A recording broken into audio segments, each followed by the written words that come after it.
We do this so your granddaughter can work on a farm someday. So the stands will still be packed in 50 years. That's why we come to work every day, obsess over every single detail. Because the story of racing is written one moment at a time. And the future of our industry deserves nothing less. Keeneland, every moment matters.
Welcome back to Today at Keeneland. Gabby's just got out of the hair and makeup chair as we're ready for closing day here at Keeneland.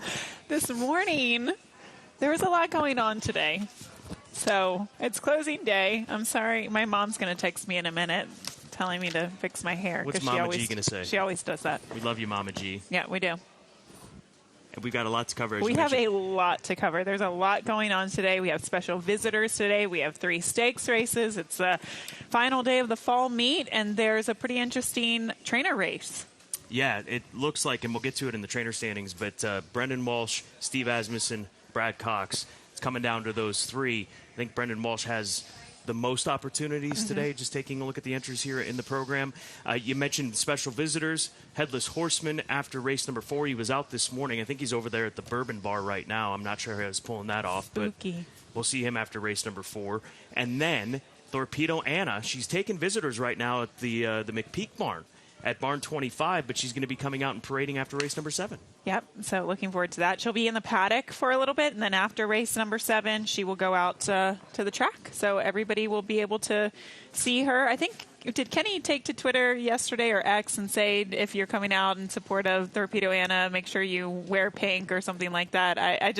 It's fun. I love the way that he has been able to make her so accessible to fans, throughout her career. And it doesn't change today. You have that final opportunity to come out and see her. And then the Toyota Super High Five, as I mentioned, that's in the final race of the meet, race number 10, $23,820. So keep that in the back of your mind. We'll remind you when we get into our paddock coverage for the 10th and final. But let's get into social media quickly. Give us a follow on X at Keeneland Racing, at Keeneland on Facebook and Instagram. Give FanDuel TV a follow on X. A lot of great content leading into the Breeders' Cup. It's already started. Today was day 2 of our Breakfast at the Breeders' Cup show. We had workouts from Keeneland, from Churchill, from Santa Anita, and, of course, down at Del Mar. If you want to catch that show and you don't have FanDuel TV, download the FanDuel TV Plus app, Roku, Amazon Fire TV, Apple TV, and then the Keeneland Race Day app. That's where you can get our selections for this closing day. And don't delete that app because we'll be back at it in April, and that'll be in just a few months' time. We'll be back for racing come April, and we'll have our selections there. Let's go back to yesterday, starting in race number 2. Tyler's turn for Kenny McPeak. Manny Esquivel came from way downtown, didn't break sharp, didn't matter. Got all the splits, gets the victory, and is entered in the Keeneland Horses of Racing Age sale as hip number 4173. And then what a story here. A fine Chardonnay and her owner, and Phil Griesinger, he has never owned a racehorse until this one, and she is currently undefeated, back-to-back wins, pulled off a huge upset in her first race, and then came back to take the Myrtlewood yesterday. Really cool story. Congratulations to the connections. Bracelet was awesome. She looked awesome in the post-bred and the warm-ups in the paddock, and she delivers for Brad Cox with Flavian Pratt in the saddle in race number 7 on the turf course, another Keeneland sales graduate. And then the Valley View, the Bank of America Valley View, Grade 2 going to Admit for Claiborne Farm and Tom Drury Jr. with Johnny Velasquez tying Pat Day's record of 7 victories during a Keeneland meet. Pat Day did it back in '98. Johnny V doing it right now. Yeah, and I was talking to the connections a little bit from Claiborne in the winner circle yesterday and saying that they wanted her on the lead. But Johnny, that's what makes him a Hall of Famer, is his ability to adapt. And he decided to take her off the pace, and that ultimately won the race. Speaking of jockeys, jockey standing 23 wins for jockey Irad Ortiz Jr. He is atop the leaderboard there, but a very close race between the top 3 trainers, Brendan Walsh, Steve Asmussen, and Brad Cox. Yeah, Brendan's got horses in 5 races. Steve's got horses in 3 races. And then Brad Cox has horses in 4 races. So Brendan's holding the most as far as opportunities here this afternoon. Here's the weather from WKYT. We are noticing a little bit of cloudy conditions for the race today, but don't worry, you can still make the most of your day at the races. Folks, for all those post times, you're going to want to maybe have a poncho with you. That cloud cover is going to be building consistently. There's a few embedded, isolated chances for our afternoon today. Those temperatures are in the upper 50s, low end of the 60s. As you look towards tomorrow, that's when things get a little stickier. We've got more rounds of rain on our forecast. Either way, nothing can truly rain on our track. I mean, we'll have a wonderful day at the races. Going to make it a great day. Fast and firm conditions. Our track conditions presented by John Deere. Let's get into our first of 3 stakes races we'll be discussing here on today at Keeneland, beginning with race number 8. This is for 3-year-olds, the Grade 3 Bryan Station, a mile on the turf course. And Giacoso is the morning line favorite at odds of 9-2. They've campaigned this horse very well because he's been able to obviously be okay on the turf, on the dirt, short, long, everywhere in between. I really don't know what surface he's better on, probably the turf, but he's capable of running big races on both. I like him. I thought that was a huge effort by him last time out at Kentucky Downs in the Gun Rudder. He's just been pretty consistent for the most part, and he's also one that can, I think, adapt to different types of pace scenarios too.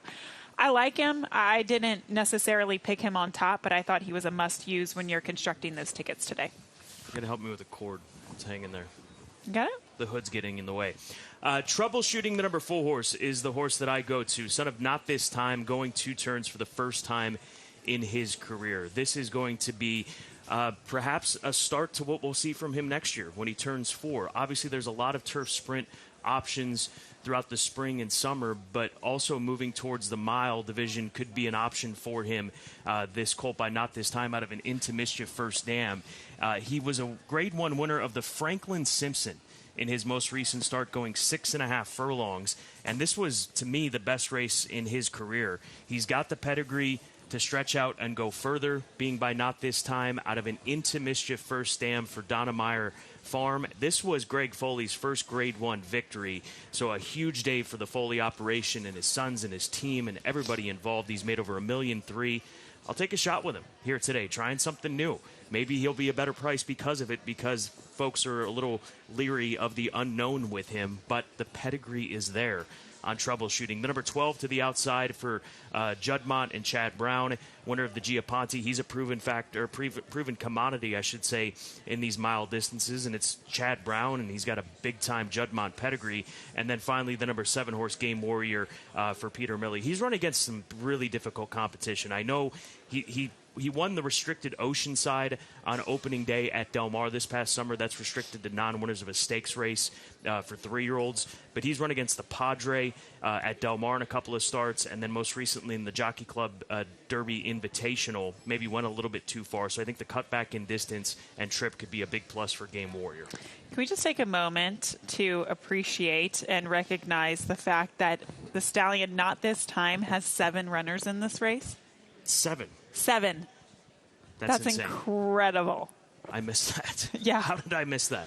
I don't know. He's got 10 in the Breeders' Cup. It truly is unbelievable, but he has 7 entered in this rendition this year. That aside, Troubleshooting, who also is by Not This Time, I went to as well. I've always loved this horse. He has a pedigree to stretch out.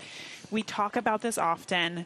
If a horse can win going 6.5 furlongs at Kentucky Downs, they can win going the mile at least here at Keeneland. So I think, he showed a new dimension last time out in his ability to rate off of the pace and have that turn of foot even at a little bit of a longer distance at 6.5 furlongs.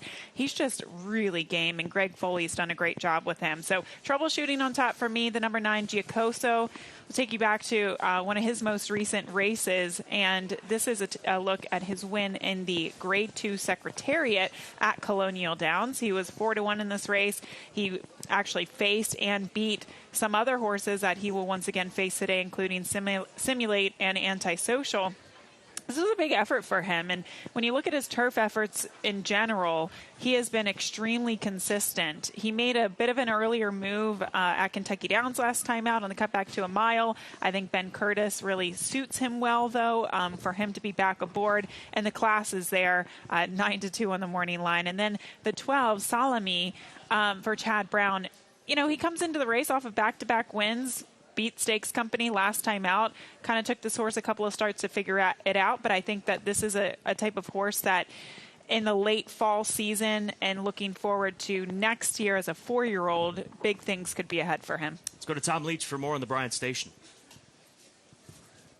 Giacoso comes off an impressive effort down at Kentucky Downs despite not getting to the winner's circle. That's because trainer Ben Curtis, who was aboard for the previous win in the Grade 2 Secretariat at Colonial, said that Giocoso had some real issues with traffic late in that race at Kentucky Downs last time out. We had a gate towards the inside, so, I had to use him and try and be forward on him. It's not really his ideal scenario. I mean, he could be forward, but, running down the hill, he got a little bit lit up, maybe over-traveled a bit. And then when I got to the front, I was hoping the horse on the inside would keep going a bit longer. And when I got to him, he stopped and it left us in front, but he's run an unbelievable race, and he's taken a step forward at every start. He was fantastic in the Secretariat, and he was fantastic in defeat the last day. So getting him back to a more conventional track, the horse is in great form. I breezed him a week ago or 2 weeks ago, and he couldn't be doing better. So, it looks a nice race for him, and I think it's a sensible spot for Keith and the team to go for, and he's a very exciting horse going forward, so hopefully he can keep the momentum going. I also talked with trainer Brad Cox for his runner, Final Gambit, who is cutting back from longer races, and Brad is hoping the shorter trip today will help the late kick of Final Gambit and get him to the winner's circle. I'm hoping that, cutting back to a mile, we get a good pace to run at, and he'll, help his closing kick. Like you said, he's been right there. His race record's kind of getting a little off form, running 4th and 5th in some of these races. But, he is putting in a run, and just feel like he needs some racing luck and a setup. And if he gets that, I think he'll be right there. Not this time. Offspring have done very well on this Keeneland turf course this fall, and there are 5 of them that were entered in this spot today. Let's move on to the Grade 3 Haggard Fayette Stakes, 1 1/8 the distance for these older handicap horses. Even have a 3-year-old in here in Bracket Buster for BBN Racing. Colt by Vacoma, who's racing today. A percentage of him will be sold at the Keeneland Championship sale on Wednesday at Del Mar. So for potential buyers, make sure you've pre-registered for that sale and join us there, whether it be in person or online. And he's a horse that just won the Grade 3 Oklahoma Derby and facing older competition for the first time in his career, and a stout group of older competition. This is a race which we'll get to in my late pick 4 discussion, where I hit the all button there. As far as the top selection, I go to Hit Show. I like how they have been very conservative in placing this horse since his lackluster performance in the Grade 1 Stephen Foster. This is a horse, we're going to take you back to April in Dubai, Maidan, Grade 1 Dubai World Cup. He wins against Mixto, a Grade 1 winner of the Pacific Classic last year. He beats Forever Young, who is going to be in the Breeders' Cup Classic next week and is one of many that is capable of winning that race. But he's able to catch both of these horses at a pretty decent price and win the Dubai World Cup. Now, in the Stephen Foster, not as effective. They again get conservative in the West Virginia Governor's Cup. He goes back there, defends his title. Last time out in the Lucas Classic, just was kind of antsy, just didn't break all that well, and I think that's a toss-out. But he's 2 for 2 at Keeneland. He won this race last year, and I'm not saying that this is an easy spot. It's a more conservative spot than trying to press on towards, say, the Breeders' Cup Classic, yes, if that's the option, right? So I respect that. They have made $8.5 million with this horse, in large part to that victory in Dubai, as he's tallied over $7.2 million this year. So I go to Hit Show and defending his title. Bracket Buster, he's been a great 3-year-old this year, and I think he's going to be a heck of an older horse next year. And obviously we're right at that point where we're teetering towards older horses that he's facing here today and will have to next year. So definitely respect him, and he is more than capable of winning this race. And then on the inside, Lambeth for trainer Joe Sharp. This is a horse that he's steady in these distant. He's won between 1 1/16 and 1.5 miles, and that was at Oaklawn. This is a huge test, but he was second in a $500,000 handicap race at Kentucky Downs. They've thrown a lot of different things at him, and he's done well. So I wouldn't sleep on him underneath. He's going to have to step up, but he's run some very, very big races. He definitely has. I thought this was just a really interesting race. Some horses with a lot of back class. Ultimately, I landed on the number 6 Rattle and Roll for Kenny McPeak. Now, I know he didn't run very well last time out, but he is a horse that really tells you when he's doing well and adversely when he's not doing well. I can remember talking to Kenny McPeak when he was getting ready to run in the Clark, and he was just training lights out in the morning. He ultimately went on to win this race and beat the likes of Hit Show in there and Most Wanted. Now, he has gone back and forth between beating Hit Show and losing to Hit Show, but he is capable of beating him, and clearly he did that on this night at Churchill Downs in the Grade 2 Clark. I think that his last race, it was just probably a means to an end. Look, he didn't run well. He kind of took back off the pace, didn't break particularly sharp either. But that was his first race since April, since Dubai in Maidan when he ran in the Dubai World Cup. I think he, judging by some of his workouts, especially that last bullet work with him coming into today's race, hopefully he's tightened the screws a little bit more for today. So he'll be the top play. The 3 bracket buster is just a horse that's his trajectory looks great. He looks like he's just continuing to improve for trainer Vicky Oliver, who has really managed him well for BBN Racing. So I'll be using him in second. And then Gosker. Look, he didn't run well in the Pennsylvania Derby last time out, but he did in the Haskell. He did in the Preakness. I think there's a little bit more to this horse, and I'll give him a pass for his last race and think that Brendan has him right where he wants him today. I mean, Keeneland, fall, spring meets, this is when Brendan's horses really shine, and I would imagine we're going to be able to see an A effort from Gosker today. Yeah, he didn't have a good start at Barks in the Grade 1 Pennsylvania Derby. Great renewal of the Haggard Fayette. Let's move on to our key races. We'll go to race number 6, our first stakes race on the afternoon. The 3 and 4 scratched outfielder work this morning on the turf course for Wesley Ward. He's cross pre-entered in the juvenile turf sprint as well as the juvenile turf. Wesley saying he's going to run him long next Friday at Del Mar. So if you want that information, I know we all do. So that's where he's going. Strategic reserve is a scratch. Spun DMC is the headliner of this race from the morning line perspective in a small field.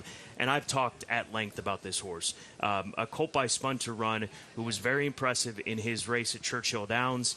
And part of the reason that he is here this afternoon, he's been working phenomenally. And Irad Ortiz Jr., he approached these owners and these connections and wanted to ride this horse. He worked him for Randy Morris in his most recent workout at Churchill Downs. If they didn't run him today and ran him next week, Irad would be down at the Breeders' Cup. So they wanted to get an opportunity to have Irad in the saddle. I know that we've talked many times about horses that have come out of this race, and a few of them didn't run well, but 2 of them have. The horse Trouble Calling that finished third to Spun DMC in that race came back, ran a very big second on Sunday for trainer Greg Foley, nearly got there. And then we had a Steve Asmussen runner who was way back in the pack in that race, come out of that race and win this week here at Keeneland Racecourse. So, a few of them didn't run well. Maybe a little bit more time removed from it from those horses than the ones we were talking about earlier. They have performed well. He's obviously coming in later than those horses, so I go to Spun DMC on top. Heartily for Wesley Ward, Complexity Colt, who blitzed the field on opening weekend. He's coming back quick. Wesley recognizes that. I was talking to him about this morning, but he feels like he didn't even have to give it his all when he won on debut on opening weekend, so that's why he's back. And then Gallivant, he earned one of the best speed figures of this group, and he's still a maiden, and he showed speed in that maiden race on opening weekend here at Keeneland as well, so he's coming back quick, and he's got a big pedigree by Into Mischief out of the stakes winner in Fancy Dress Party. So Spun DMC on top for me in a very competitive field for the 2-year-olds. It is such a tough card today. I'm going to take us to race number 5. This race kicks off the $3 Keeneland Turf Pick 3, races 5, 8, and 10. It also does start the Pick 6. And this is an allowance field. We have a 5-2 morning line favorite. There's a lot of ways that you can go in this race. But when I look at this, even with some of the scratches, Scott, I think there's opportunity to find a bigger price in this race. So when you're constructing your Turf Pick 3, that's what you want. You want to find some prices within. And the 5 Pineland was one of those horses that I wanted to use. He's 15-1 on the morning line. Lindsey Schultz has had a really good meet with limited starters here.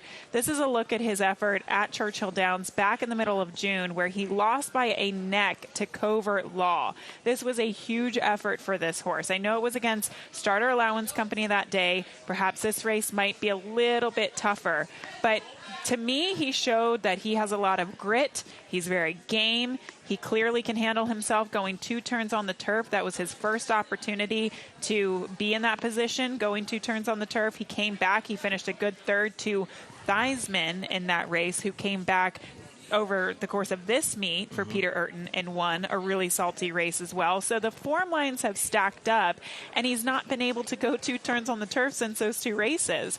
So I do like him. Hopefully we get a good price still on him. The number 9, Mount Orab, I think is how you pronounce it, is first time for Brendan Walsh. The form lines are there. The numbers are there. He clearly is the horse to beat. I'm kind of curious to see where he'll be positioned in the beginning of the race, because he's a horse that doesn't really have a lot of natural early speed.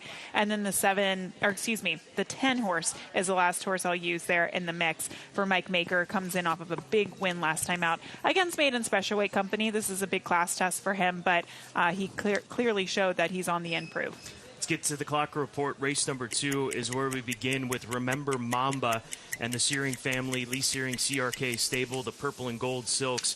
They name a lot of horses after LA sports figures, and obviously this is one of the biggest in the history of LA sports in Remember Mamba, remembering the late Kobe Bryant, colt by Kitten's Joy, that they purchased last year for $270,000. So a sharp workout here, getting set for his debut out of the Cherie DeVaux barn, working in 47 1/5 seconds. And Bad Audie in race number 4. This horse is a big price on the morning line, I think around 15 to 1. Working 47 3 out of the gate for trainer Doug O'Neill, and Tyler Gaffalione gets the opportunity to ride. So Bad Audie in race number 4, the 6, and Remember Mamba in race number 2. That's the number 3 on the Clocker report. Let's get to our Sailgrad spotlight. Staying in race number 2, we're just talking about Remember Mamba. Let's talk about the number 10 horse. I forgot to text Kurt. McGinnis on tap? McGinnis. Well done. I could not figure it out. Thank you. Well I'll done. take the compliment. $45,000 Keeneland yearling from last year's sale is hip number 2037 for trainer Brendan Walsh. And this one running in straight maiden company again. They could have easily moved over to the dirt and run in a maiden auction restricted race, but here he is today. So you got to keep that in mind when taking a look at McGinnis on tap. We are off to our multi-race exotics, and late pick 4 for me. Final pick 4 opportunity of the meet will be race 7. Don't forget there's an early pick 4. But in race number 7, I will start off with a single in there. The number 6 horse, that is Paris Lily for Brendan Walsh, coming out of graded stakes competition, dropping into allowance company for the first time since she won an A other than back in the springtime here at Keeneland Racecourse. So hopefully we can get past with the single. Getting coverage in race 8, the Bryant Station, 4, 7, 11, and 12. I told you I was hitting the all button in the Haggard Fayette. I think it's that kind of a race. And then in the nightcap, another single. I'll go to a first-time starter for Brendan Walsh, Brookdale Racing, a colt by the late Wooten Bassett, one of the best stallions in recent history that we lost too early here recently over in Europe from Coolmore. I think Wargamer well represented by his pedigree, his connections in today's final race and the final race of the meet. All right, I am going to the Keeneland Turf Pick 3, and once again, the minimum is $3, so that's why this ticket is a little bit more on the pricey side. But I had a really tough time narrowing this down, Scott. Race number 5 is that allowance race that I mentioned, the 4 Pineland at 15 to 1 I wanted to include, as well as the 9 and the 10. And then the other horse that I didn't really mention was the 12 Bite and Strike for trainer Bill Mott. Comes in off of a maiden special weight win last time out. Moving forward to race number 8, that event, the Grade 3 Bryant Station, using my top 3 there, troubleshooting the 4. We also have the number 9, Giacoso, as well as the 12, Salami for trainer Chad Brown, Juddmont there. And then we get to the last race of the day, and that race is pretty tough as well. A mile and an eighth on the turf, maiden special weight. I went to the number 3, Practical Joker, as the top pick, but using 3 there. Let's go to our best angles. Race number 4, Bad Audie. We talked about her in the Clocker report. She is going to be the direction I go, as she's the number 6 in here for Doug O'Neill and R3 Racing. Sharp Keeneland workout out of the gate. Motown filly, a homebred for R3 Racing. Motown stands for $5,000. They debut for $150,000. So they can be a little aggressive here in this spotting. And so I'll hopefully rely on this filly to at least hit the board. Top 2 would be great. But we'll cover ourselves with an across-the-board wager, 10 across on Bad Audi in race number 4. I'm going to take us to the final race of the day, the number 3 Practical Joker. I have an interesting stat here. Mike Stidham wins at 33% positive ROI over $5 with maidens getting first-time blinkers on the turf. Can you follow that? Maidens, yes. First-time blinkers on the turf, and that applies to this horse. He did run in a maiden special weight last time out at Colonial Downs, and he ran well. I think it's just he's a little green coming out of the starting gate. I think the blinkers on will help him focus a little bit more today in terms of his figures, maybe a little bit on the slower side. But Mike Stidham, he always sends the right horses here at Keeneland. He sent out a handful of horses, and they've all run pretty well so far over the course of the meet. And I think this horse is primed and ready to take a big step forward. But has he yet to add blinkers to a maiden on turf this meet? No, I don't think so. But let me do some more research on that. Here's Tom Leach.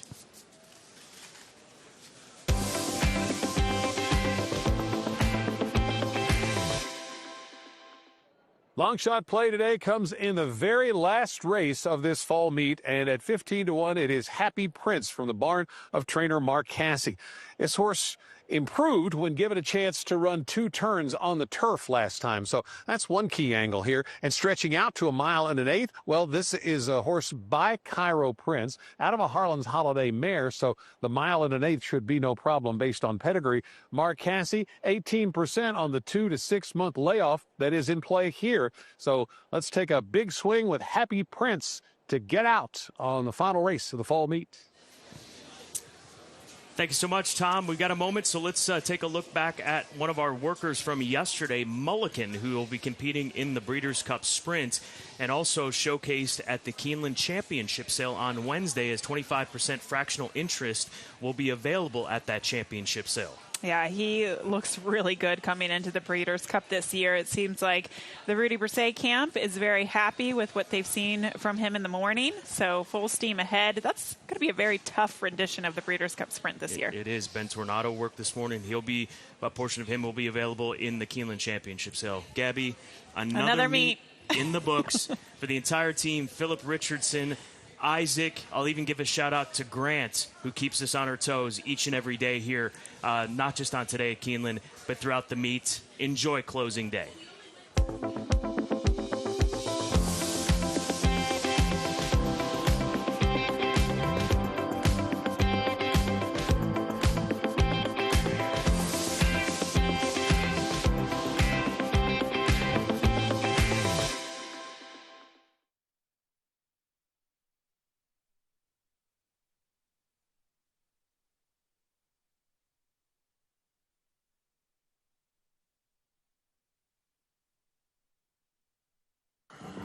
We do this so your granddaughter can work on a farm someday. So the stands will still be packed in 50 years. That's why we come to work every day. Obsess over every single detail. Because the story of racing is written one moment at a time. And the future of our industry deserves nothing less. Keeneland. Every moment matters. Keeneland November is where futures take root and legacies pass from one hand to the next. In the ring, excitement builds. A glance, a nod, a bid. History changes in an instant, and the impact lasts a lifetime. The market is here. The global stage is here. Your moment is here. Keeneland November.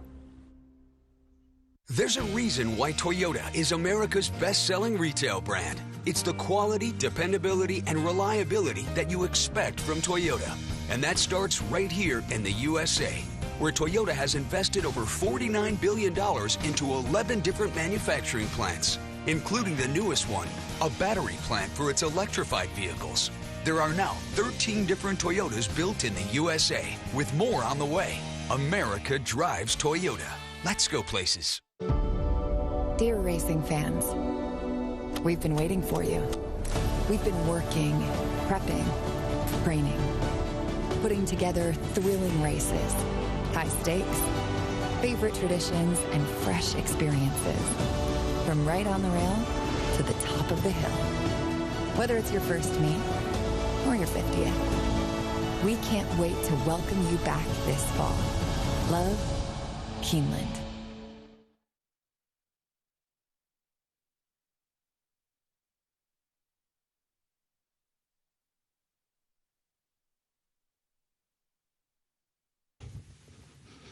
Keeneland welcomes Magnolia Hart, a senior at Henry Clay High School, and Janeway Howard, a senior at Lafayette High School, to perform our state song.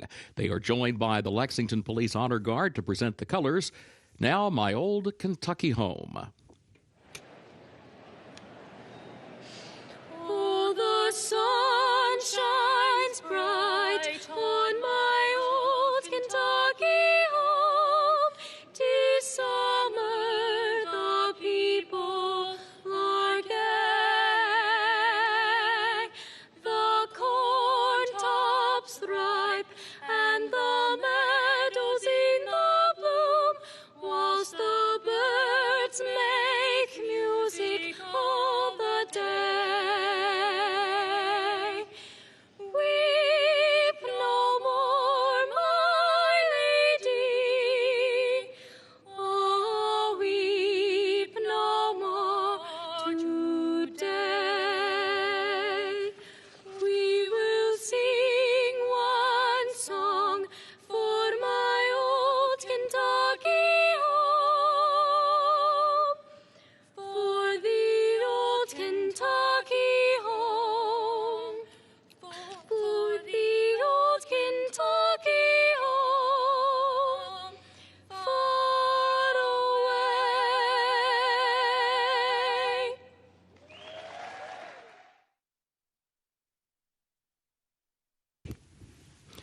We now welcome students from Leestown Middle School and Henry Clay, Bryan Station, Paul Lawrence Dunbar, Lafayette, and Tates Creek High Schools. Ladies and gentlemen, please rise as you are able for our national anthem.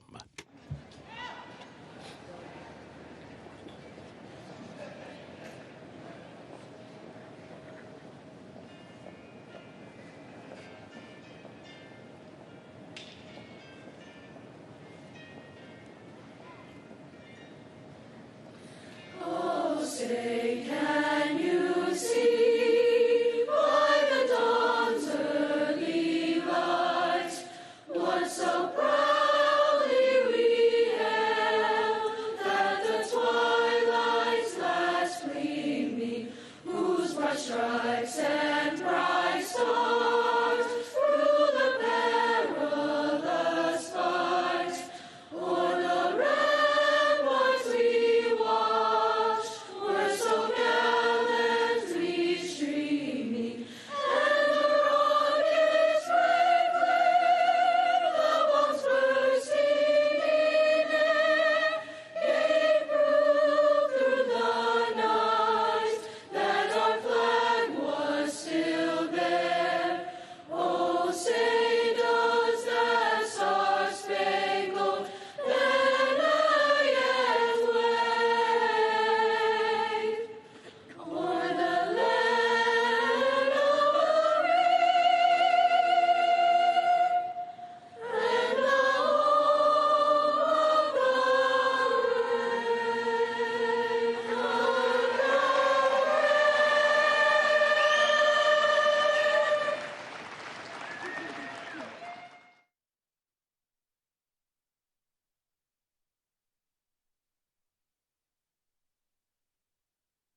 Keeneland is proud to recognize Kitty White with Mutuals as the Employee of the Day. Congratulations, Kitty.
Good afternoon. Welcome to Keeneland Racecourse. Time for a check of the John Deere track and turf conditions. Main track is fast. The turf is firm. Rail at 0 feet today for the turf course, contrary to the program. Temporary rail is down today. Now the changes. Beginning of the first race starts the first of the day's rolling doubles and pick threes. Also kicks off the early pick 5. No carryover in that first race. Scratch the 4, Q-Bond. Also scratch number 6, Mercy Warren. And scratch the 11, Jackie's Love. That's in the first race. Scratch the 4, Q-Bond. Scratch the 6, Mercy Warren. And scratch the 11, Jackie's Love. Also, please note a jockey change. The 7, Angelus Party Girl, Francisco Arrieta. 7, Angelus Party Girl, the jockey, Francisco Arrieta. Race 2 starts the early pick 4. Again, the rail at 0 feet. Temporary rail is down today for the turf course. In that second event, scratch number 8, Irish Law, and also scratch number 14, Hamanoptera. That's the second race. Scratch 8, Irish Law, and scratch 14, Hamanoptera. Jockey change on the 2, Star Medal. That'll be Vince Chaminade. 2 Star Medal, Vince Chaminade, the jockey. Jockey for the 5, Aguila Negra, Francisco Arrieta. 5, Aguila Negra, the jockey, Francisco Arrieta. Also, please note, 13 draws into the race. 13, Go for Rocket, draws in the jockey as programmed. Third race, scratch the 4, Rose Palace. That's the third race, scratch the 4, Rose Palace. As a result of that scratch, no superfecta on the third event. Fourth race. Scratch the 4, Shot at Perfection. Scratch the 8, Traject. Scratch 14, No Time Left. Scratch 15, Lady Upstart. And scratch 16, Myrna. Said the fourth race, scratch the 4, Shot at Perfection. Scratch the 8, Traject. Scratch 14, No Time Left. 15, Lady Upstart. And 16, Myrna. Please note, number 13 draws into the race. 13, Rhapsody in Blue, draws into the race. Jockey as programmed. Race 5, that'll start the pick 6, no carryover. Also starts the Keeneland Turf pick 3. In race 5, scratch the 2, Global Prosperity. Scratch the 6, High Ceiling. Scratch the 7, Operation Torch. Also scratch the 14, Obelisk, 15, Wakan, and 16, Hiding in Honduras. That's in race 5. Scratch number 2, Global Prosperity. Scratch the 6, High Ceiling. Also scratch 7, Operation Torch. Also scratch the 14, Obelisk, 15, Wakan, and 16, Hiding in Honduras. Jockey change on the 5, Peanut Butter Whiskey, Javier Padron Barcenas. That's race 5, number 5, Peanut Butter Whiskey, the jockey, Javier Padron Barcenas. 13 draws into the race, Frosty Indulgence, the jockey, Ben Curtis. That's the 13, Frosty Indulgence, the jockey, Ben Curtis. And those are the changes for race 5. On to the 6th race we go, the 6th running of the Bowman Mill. That 6th race is where the late pick 5 begins. No carryover. Scratch the 2, Just Deeds. Scratch number 3, Outfielder. And scratch the 4, Strategic Reserve. That's race 6. Scratch number 2, Just Deeds. Scratch number 3, Outfielder. And scratch number 4, Strategic Reserve. As a result of those scratches, no show wager, no trifecta, and no superfecta on race 6. 7th race, start of the late pick 4, no changes in race 7. 8th race, the Bryan Station. Take out the also eligibles 13, 14, and 15. They did not draw into the race. 9th event, the Grade 3 Haggard Fayette, no changes. 10th and final race, carryover of $23,000 for the Toyota Super High 5. Final day of the fall meet, mandatory payouts today. In that 10th race, take out the also eligibles 13, 14, and 15. They did not draw in.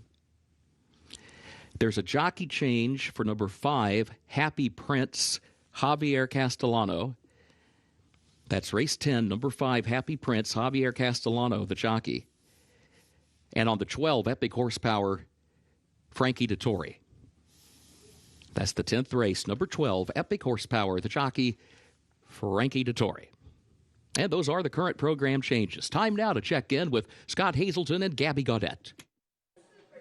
Happy closing day, Kurt Becker, as we've got a lot of storylines to cover. Gabby, we've got 3 stakes races here today, a hot trainer race. It looks like it's coming down to Brendan Walsh, Steve Asmussen, and Brad Cox. We've got a Toyota Super High 5 carryover in the nightcap, the final race of this meet.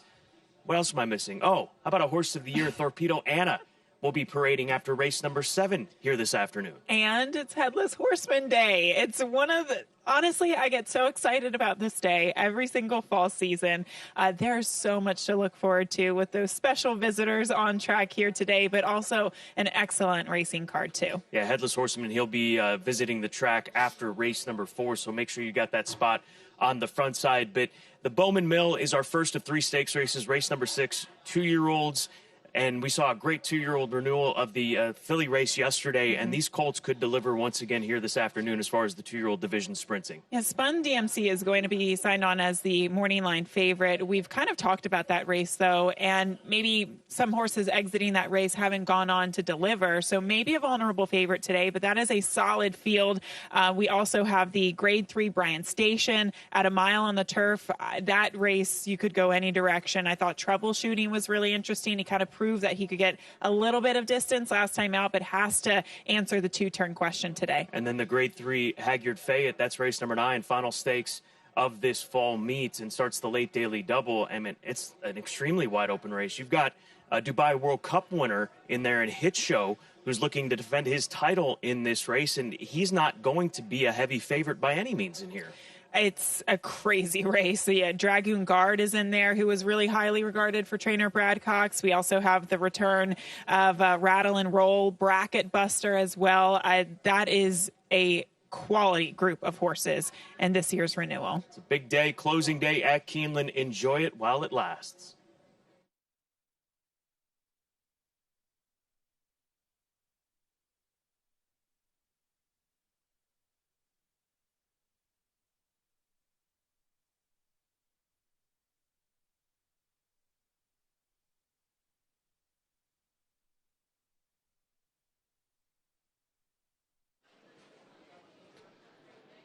Closing day for a fantastic Keeneland fall meet. And let's take a look at a few of the runners that will contest this opener, which starts the early pick 5 today. My top choice in here was Romantic Dancer, the 3. Flavian Pratt will be in the saddle on this one.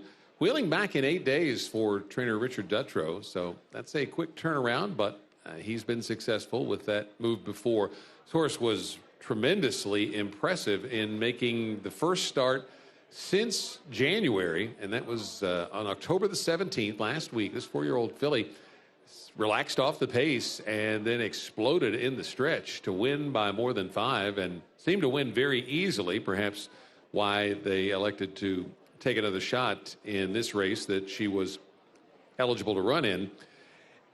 Jeremy Plunk does the stats and trends at Keeneland.com, the expert picks tab, and he notes in his report today that favorites have performed very well at this condition. The starter allowance races here at this meet, favorites have won 7 of 14 such races. So Romantic Dancer is taking some money, not the favorite, but once the 6 Mercy Warren scratched, the money figured to find its way to some other runners, and Romantic Dancer is one of them, down from a 6-1 morning line to 9-2.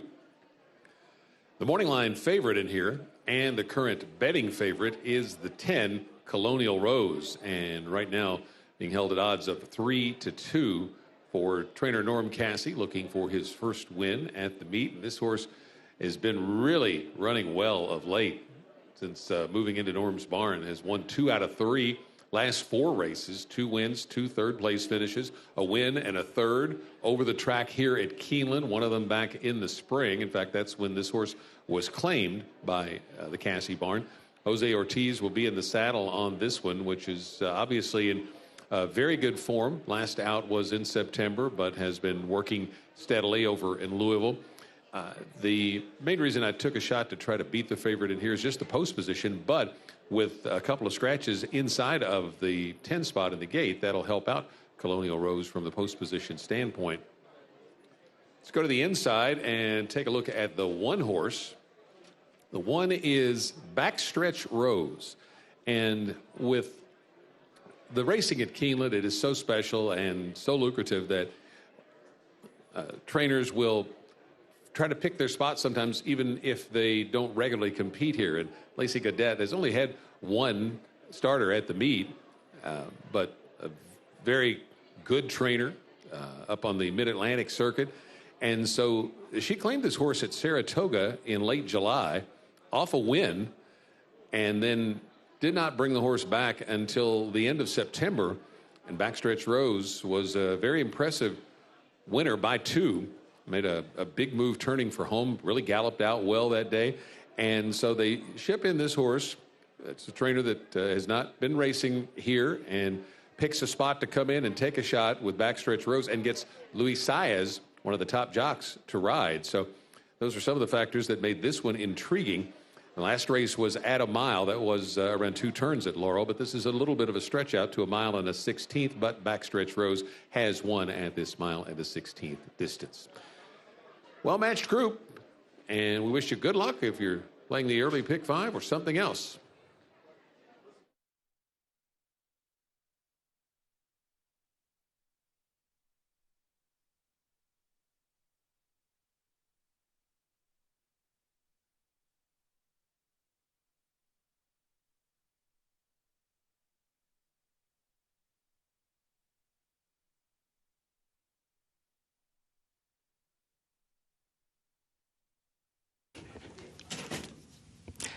Haggard Equine Medical Institute is pleased to sponsor the Best Turned Out Awards today at Keeneland. Representatives from Haggard will judge the horses in the paddock prior to each race and present a cash prize to the groom responsible for the Best Turned Out racehorse.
Let me play first and then I'll see the horse inside,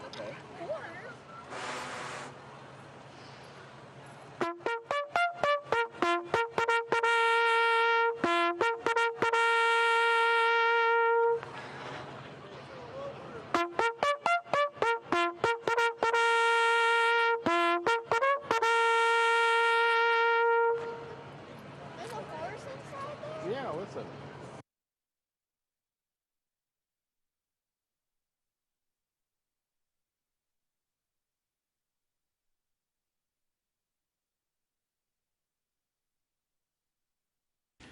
Horses are entering the track for Keeneland's first race. Starter allowance, fillies and mares age 3 and up. Mile and a 16th over the main track, listed fast. Race will finish in the short stretch of the first wire. Doubled and pick 3 wagering. Start of the early pick 5. No carryover. Scratch the 4, Q Bond. Also scratch the 6, Mercy Warren. And scratch the 11, Jackie's Love. A reminder, the jockey for number 7, Angela's Party Girl, Francisco Arrieta. Main track is fast. The turf is firm. The temporary rail is down on the turf course today, so that's why the rail is actually at 0 feet, contrary to the program. Post time, 7 minutes for the first race.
The winner of the Haggard Best Turned Out Award for the first race is Wilmer Calendez, the groom for number 2, Oratium. Wilmer, congratulations.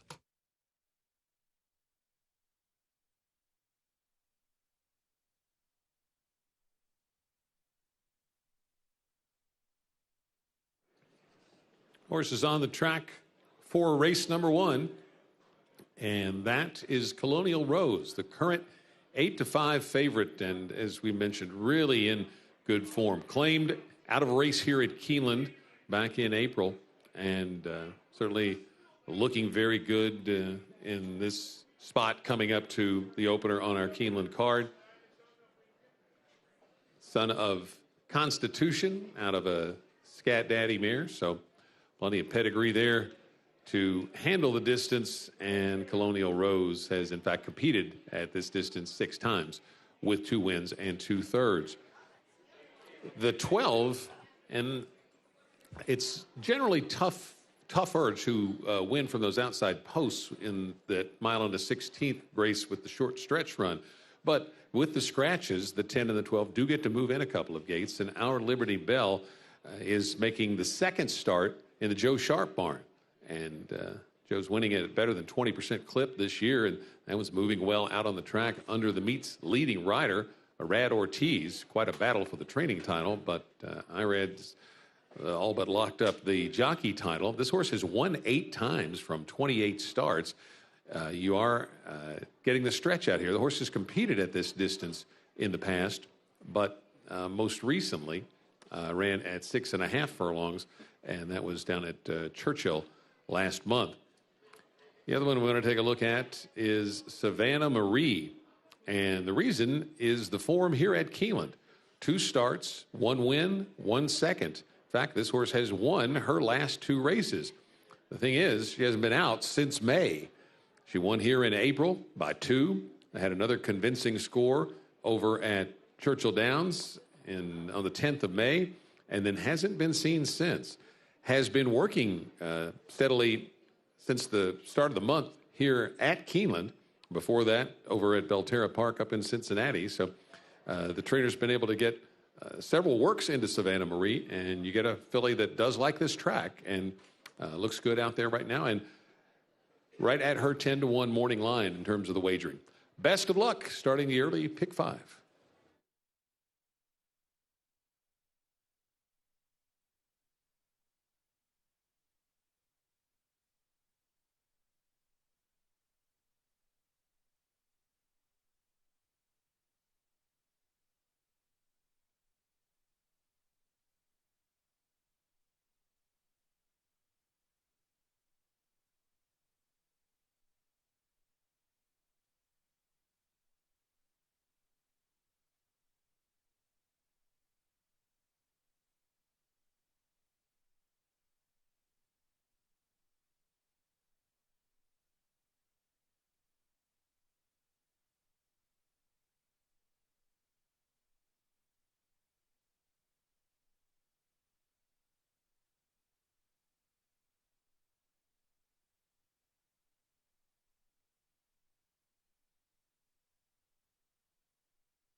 Horses have reached the starting gate for Keeneland's first race, start of the early pick 5.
Moving into line, first race.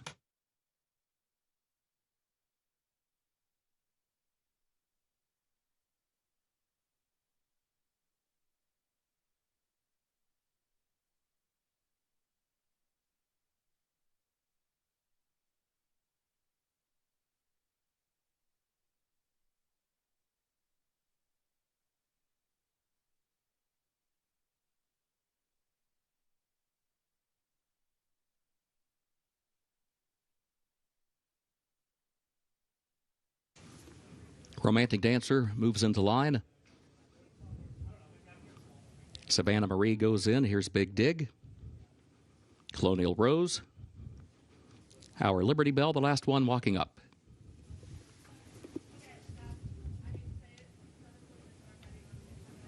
Goes in, first wire at the post. And they're off. There goes Angela's Party Girl, and there goes Romantic Dancer to the inside. These two come to the front. As they head to the first turn, Colonial Rose will come away running in third. Oratium is in fourth. It's going to be Angela's Party Girl with the lead cleared now from Romantic Dancer. Angela's Party Girl stays outward from the rail into the first turn. Leads it by 2 lengths. Romantic Dancer goes second, a length and a half as they swing around the turn. Colonial Rose third. Oratium is fourth toward the inside. Savannah Marie is fifth alongside of her. Our Liberty Bell goes 6 outward from the rail, sixth by a half length. Big Dig is seventh. Gap of 3 more lengths back to Backstretch Rose, who is next to last, and Callie Sue alongside her is last. 23.89 seconds for the opening quarter. Angela's Party Girl, the leader. Angela's Party Girl leads it by 2 lengths. Up the backstretch, Romantic Dancer second by 2. Colonial Rose goes third, a length and a half. Oratium is fourth by a half length. Savannah Marie fifth in between horses. Our Liberty Bell sixth toward her outside. And then Big Dig, followed by Backstretch Rose and Callie Sue last. 48.36 was the time for the first half mile. Angela's Party Girl over the far turn leads it by 3 lengths. Romantic Dancer is second by a length and a half. And then Colonial Rose, Savannah Marie is looking for some running room, has to change lanes down to the rail to try to find it. Moves up fourth, now challenging for third. Still 6 from the front. The leader is coming to the quarter pole. Angela's Party Girl leads it by 2 lengths. Romantic Dancer takes aim from the outside, top of the short stretch. Then a gap of 5 more lengths. Savannah Marie is in third. Colonial Rose and then Big Dig. Backstretch Rose goes wide off the far turn with our Liberty Bell. Coming to the final furlong, it is still Romantic Dancer with the lead. They're lined up behind her. Here comes Colonial Rose, and here comes Big Dig to the far outside. They've got to get Romantic Dancer. They're running out of time. Big Dig from the far outside. Romantic Dancer to the inside. Romantic Dancer, Big Dig to second. Romantic Dancer, Flavian Pratt to win the opener. Big Dig was home in second position. Close for third, Colonial Rose or our Liberty Bell for that third spot.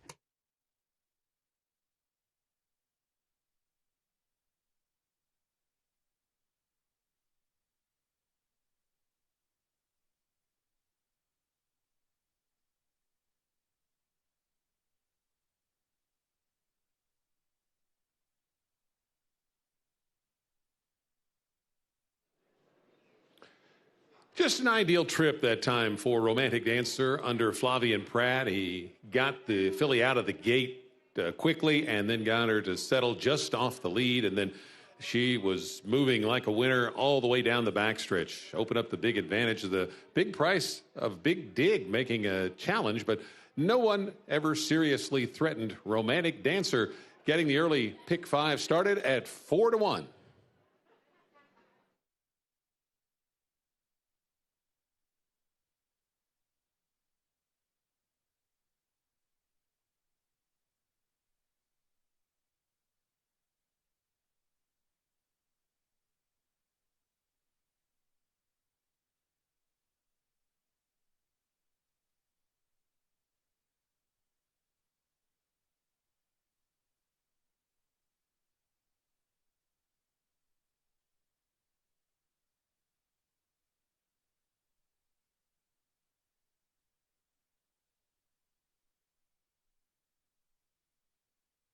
Unofficial results of Keeneland's first race. Number 3, Romantic Dancer, finished first. Number 5, Big Dig, was second. Number 10, Colonial Rose, third. The 12-hour Liberty Bell, fourth. 3, 5, 10, 12, unofficial.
Into the winner's circle for Keeneland's first race, number 3, Romantic Dancer, owned by Gatz's Stables of Mike Gatz's, trained by Rick Dutrow. Flavian Pratt, the jockey. Romantic Dancer, a 4-year-old filly by Mastery out of Bisnetta by Street Sense, bred in Kentucky by Candy Meadows, LLC. Mile and a 16th, 1 minute 45.96 seconds over the fast main track.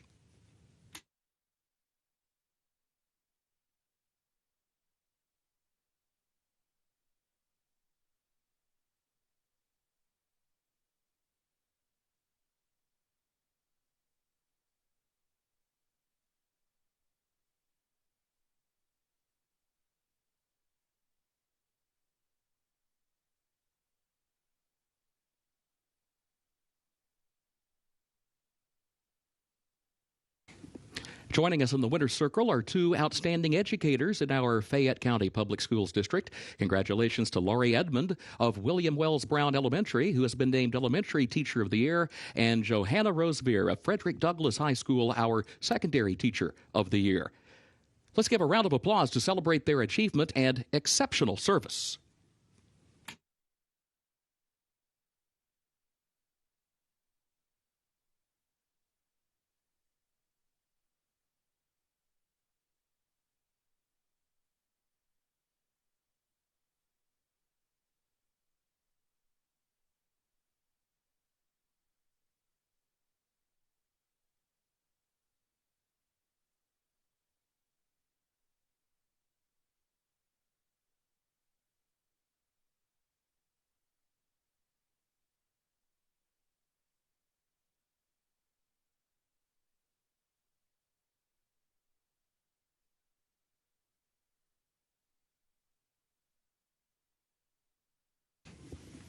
First race results official. 3, 5, 10, 12, the official results.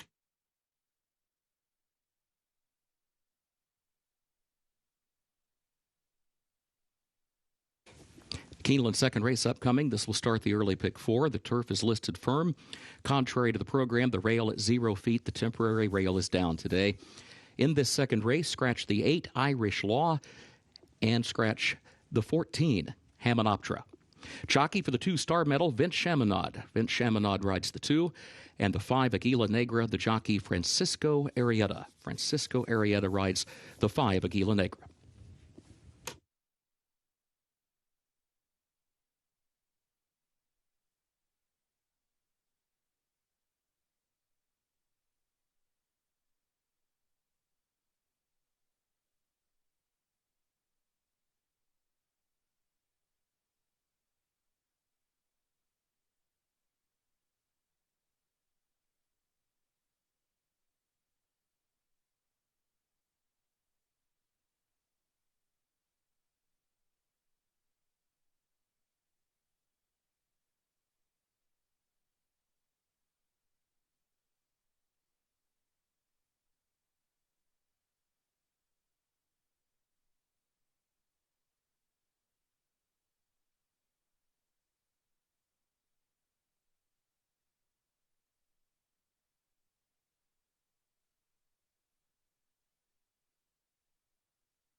Second race starts the early pick 4. They'll go a mile and an eighth, these 2-year-old maidens, on the Keeneland turf course. And as Kurt has mentioned, the rail, they're on the rail today. The temporary rail is down, so they're on the fence. Let's take a look at Petoskey Stones for Brad Cox. He and Brendan Walsh and Steve Asmussen locked in a pitched battle to be the leading trainer at this fall meet. And Petoskey Stones gets also the services of the meet's leading rider, Arad Ortiz. The blinkers go off on this one. That's a 33% win rate for the Brad Cox barn. First time out, this one debuted at 7 furlongs, and that's not an easy thing to do. And the horse showed a little speed and then faded and ultimately finished well off the track, but had a little bit of trouble at the start and then was within 3 lengths of the lead, so may have expended a little too much energy there early. That was on the 11th of August. Now going long on the turf for this son of Authentic out of a Bodemeister mare. Several works on the synthetic track up at Turfway Park. And Petoskey Stones has some Lord at War blood on the dam side of the pedigree, and that bloodline has always did fare well here at Keeneland, and Lord at War won on this turf course. So Petoskey Stones, I think, may have a little hidden turf form, and Brad Cox has good numbers with a lot of categories, but especially maidens making their second start and horses going from dirt to turf. So Petoskey Stones at a little bit of a price, currently at 6-1, is worth a look.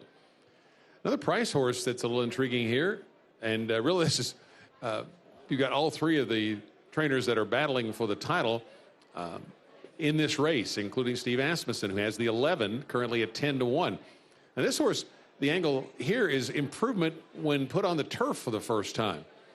Finished next to last, first time out on the dirt at Ellis, but then went over to Kentucky Downs, and those are very tough fields there. Off a step slow and still came running late and was 5th in a field of 12. So a much better effort when put on the turf, and if we see a little more improvement out of this 2-year-old son of Constitution, then he could have a say in this. The current 2-1 favorite is the 10 from the Brendan Walsh barn. Tyler Gaffleone riding this one, as he has in this colt's previous 2 stops. First one was at Ellis Park and then over at Kentucky Downs, and both on the turf course, and both encouraging efforts. 3rd beaten less than a length first time out, and then 6th and well behind the winner Honey Dutch that day at Kentucky Downs. But again, very competitive races there. So a couple of solid efforts for this one, and now coming here to Keeneland, getting Gaffleone to keep the mount. Horse has had several works since that start on Labor Day weekend. So it's a well-matched group in here, and we will give you a little more info on them when they get out on the track. Good luck.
can't believe you wore an orange tie today when Tennessee's playing Kentucky.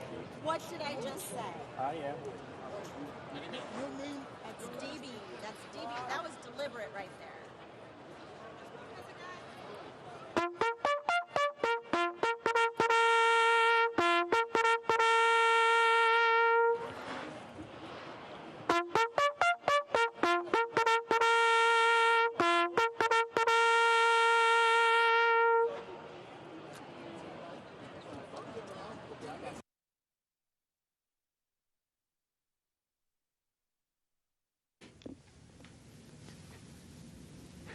Horses are entering the track for Keeneland's second race, the Manister House.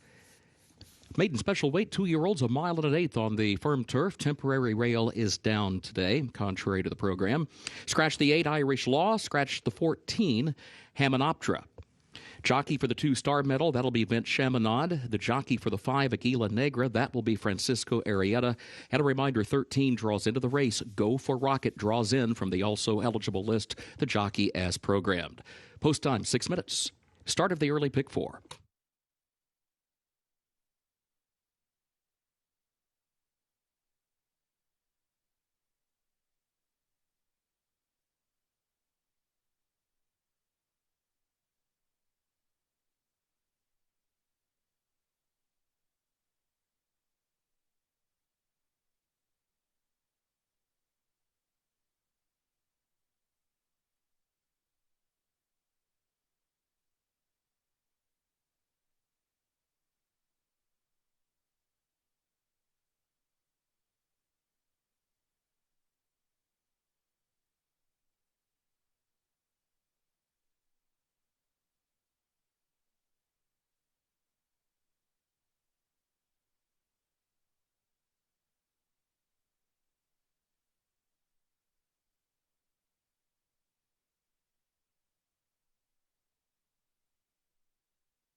The winner of the Haggard Best Turned Out Award for the second race, Fernando Estrada, the groom for number 13. Go for Rocket. Fernando, congratulations.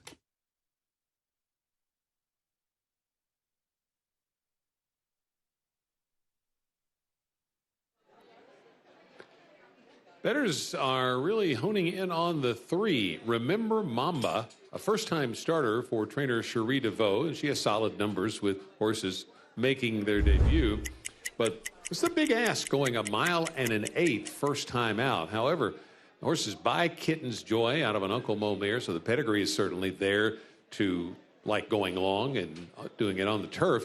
And look at that last work here at Keeneland on the 18th of October. It was on the main track, 5th of 120 that day, 47-1.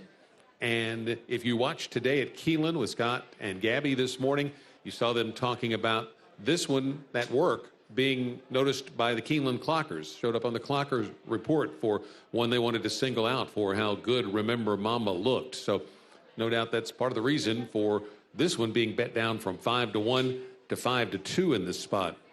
If you're looking for a price, you could consider the 7, Still Sober, in a race where you've got several that are making their first or second starts. Still Sober has 3 two-turn races under his belt. First 2 at Ellis, and then the last one at Kentucky Downs, and didn't run badly in any of them. A 4th, a 3rd, and then a 6th, and not beaten any more than 7.5 lengths in any of the 3. And the middle race was 3rd, only a length out of the victory. The other angle here is on the pedigree. The mare is by Temple City. Temple City is a son of Dynaformer, and that Dynaformer bloodline as historically those offspring have fared well going long on this Keeneland turf course. So at 11-1, this horse is down from a 20-1 morning line, and that experience and maybe the pedigree can be a boost to the chances of the 7. Favorite at 9-5 is McGinnis on Tap. We talked about this one earlier. Looks great out on the track, has run well in both starts. The son of Omaha Beach out of an Irish bred mare. And Tyler Gaffleone riding for the 3rd straight time is Brendan Walsh, Steve Asmussen, and Brad Cox. All 3 have horses entered in here as they go down to the wire in the battle to win the trainer title at this fall meet. Start of the early pick 4 here in race 2. Good luck.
Horses have reached the starting gate for Keeneland's second race, the Manister House, start of the early pick 4.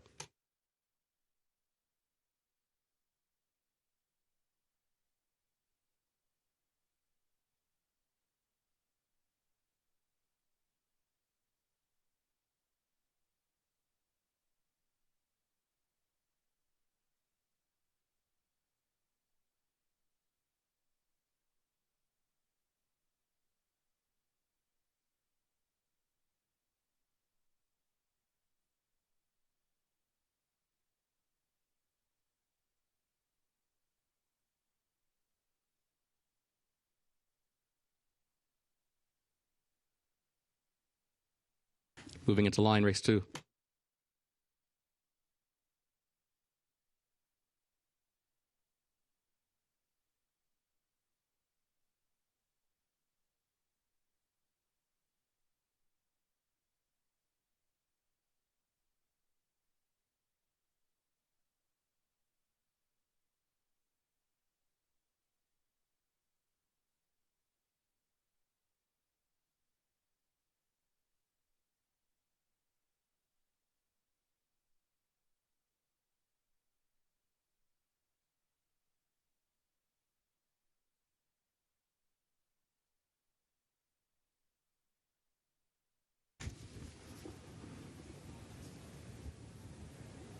Here's Buckley Goldwater coming forward along with Massachusetts.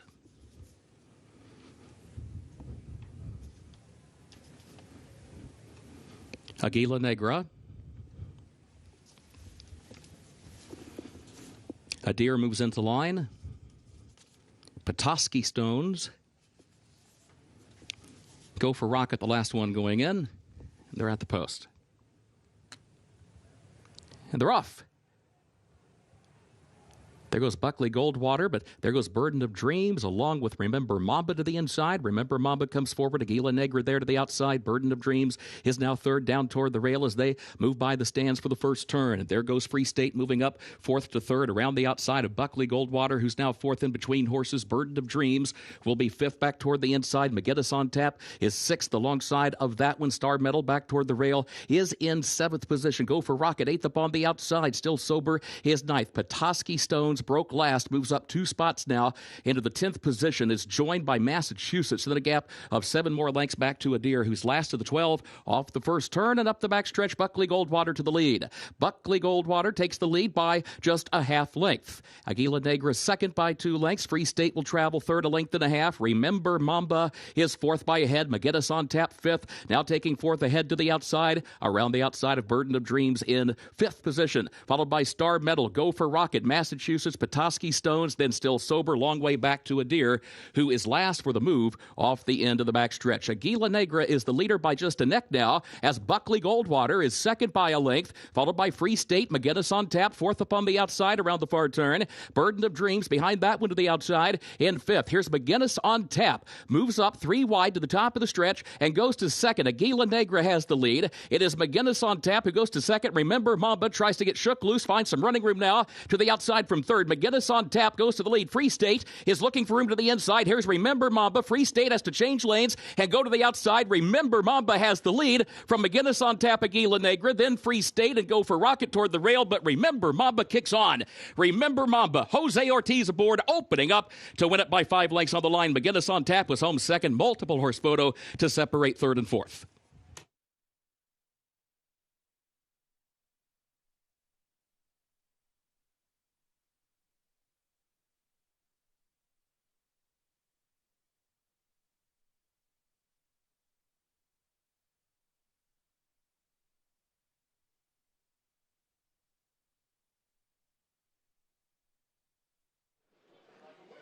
You may want to remember to look for Remember Mamba the next time he runs. This was impressive, and the money showed 8-5 with the late money showing on Remember Mamba, and handled the mile and an 1/8 in the debut with ease and drawing a way to win. And you don't see those kind of runaways that often in turf racing, so that's very impressive for Remember Mamba under jockey Jose Ortiz. Cherie DeVoe with a good-looking 2-year-old winner there by Kitten's Joy out of an Uncle Mo mare.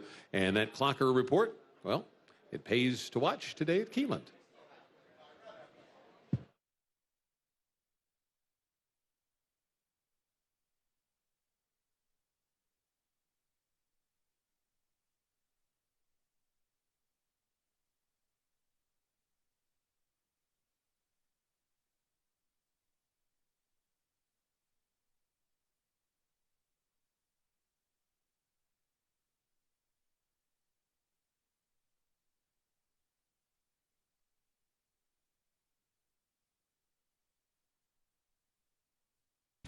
Unofficial results of Keeneland's second race: 3, Remember Mamba finished first. 10, McGinnis on tap was second. 5, Aguila Negra third. 11, Massachusetts fourth. 3:10, 5:11 unofficial.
Moving into the winner's circle for Keeneland's second race, the Manister House number 3, Remember Mamba, owned by CRK Stable LLC of Lee Searing, trained by Cherie DeVoe, jockey Jose Ortiz.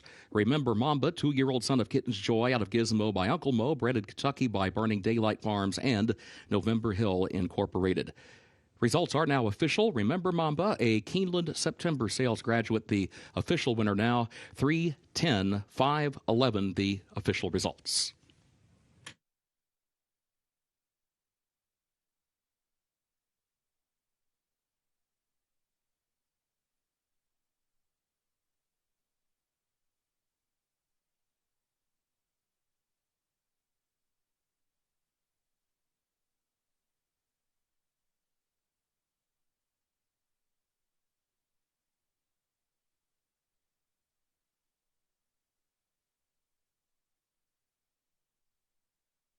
Trophy presentation for the Manister House to the connections of Remember Mamba.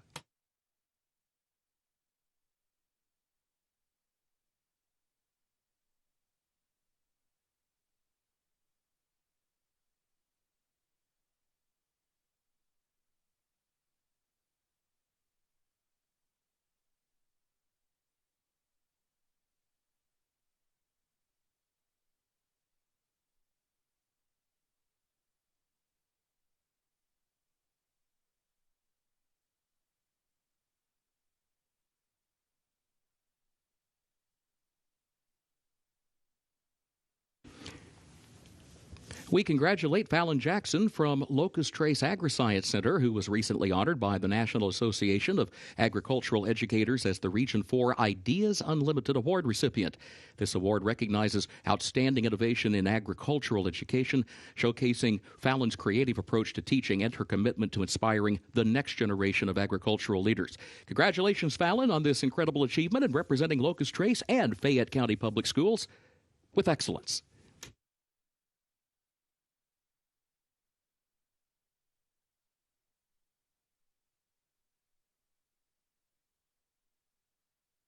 Keeneland's third race upcoming. Back to the main track we go. The main track is listed fast.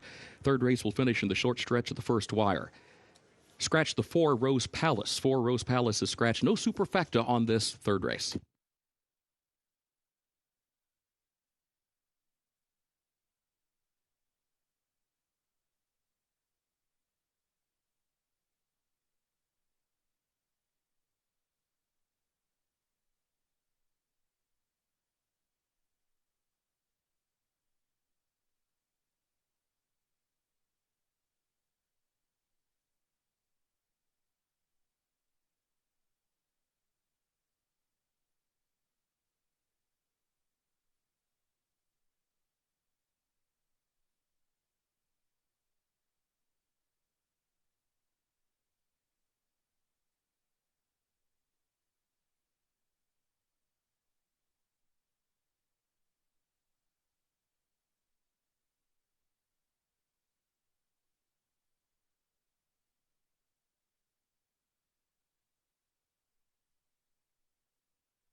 Race 3, 17 minutes away, and scratch the 4, leaving a field of 5, and that means no superfecta wagering on this race.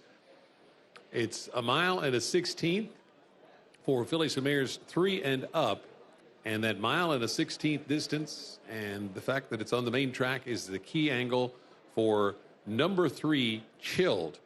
If you look at the races that Chilled has run at a mile and a 16th on the main track, and you draw a line through the 2 at Monmouth, which she may not care for because of how she's performed in 2 starts there. The others here at Keeneland and over at Churchill Downs, you'll find that at a mile and a 16th on the main track, there are 4 wins and a second place finish, beaten a length. So this is the wheelhouse for Chilled, going a mile and a 16th on the main track.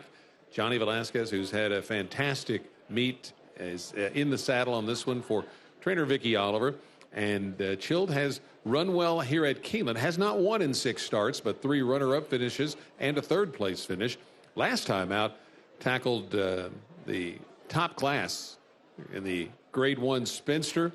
And Gin and Nitrogen are headed off to the Breeders' Cup Distaff off that race. And Chilled ran 5th, but only 9.5 back. So in that company, it was not a poor effort. Just an understandable performance there for Chilled, but back in a good spot here, and Chilled could be very dangerous at a mile and a 16th on this Keeneland main track.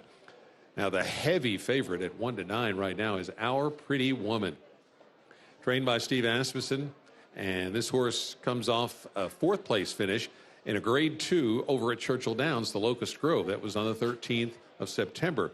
Royal Spa, really nice mare, won that day, and the 3rd place finisher, Regaled, came back to win in her next start. Our Pretty Woman's a 4-year-old filly by Medaglia d'Oro with 3 wins from 9 lifetime starts, but has not visited the winner's circle since last June, and I mean June of 2024.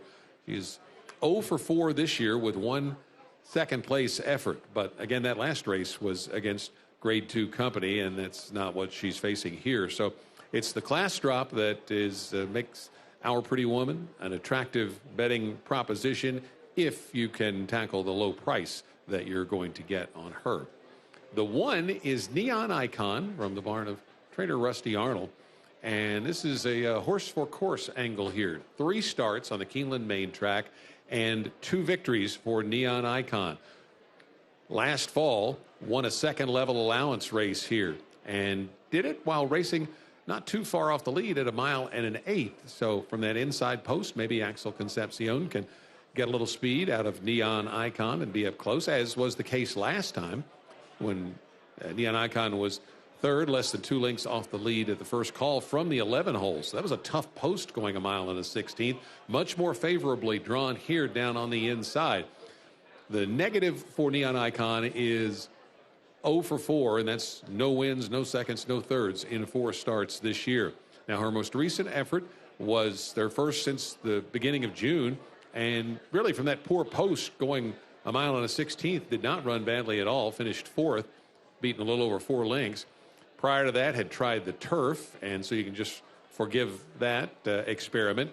And then if you go back to the race here at Keeneland in the Grade 3 Double Dog Dare, that was Gin, who won the Spinster at the beginning of the meet. So that was a really salty group that Neon Icon tackled that day. So look back to the form of last fall when this horse won here and then went over and ran a solid 4th in the Fall City at Churchill. And if Neon Icon is back to that form in the 2nd start off the layoff, then Neon Icon ought to have a shot in here in race 3. Just a field of 5, and we'll talk a little more about it when they get out on the track. Good luck.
Have you always been a starter in 6th grade? Yeah. Did you play in school? Yeah. Where'd you go? I went to U of L where I studied Louisville. Oh, okay. Oh, sorry. You're fine. You're fine. From your job.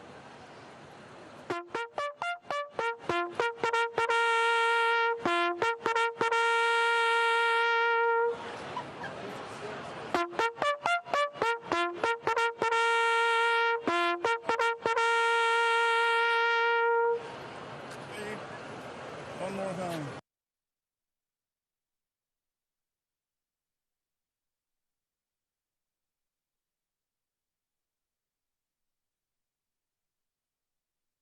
Horses are entering the track for Keeneland's third race. The Manchester, a mile and a 16th over the fast main track. Race will finish in the short stretch of the first wire. Allowance optional claiming race for a price of $100,000. Fillies and mares age 3 and up. Double and pick 3 wagering. Scratch the 4. Rose Palace number 4 is scratched. As a result of that scratch, no superfecta on this third event. Post time, 6 minutes.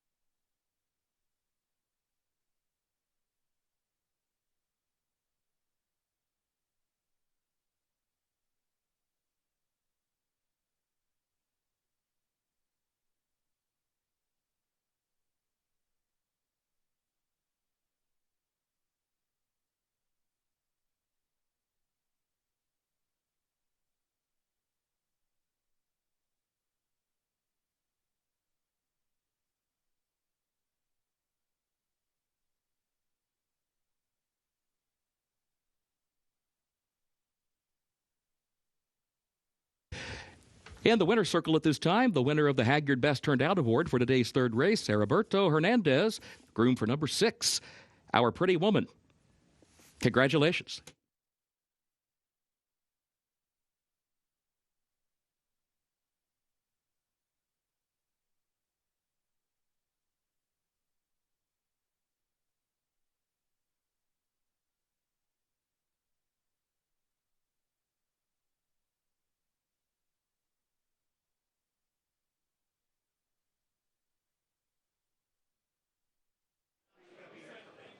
Neon Icon has 3 lifetime wins from 11 starts, and 2 of those wins have come on this Keeneland main track. So that's the angle for improvement that could kick in for Neon Icon, and you're going to have a shot to purchase Neon Icon in the November sale at Keeneland.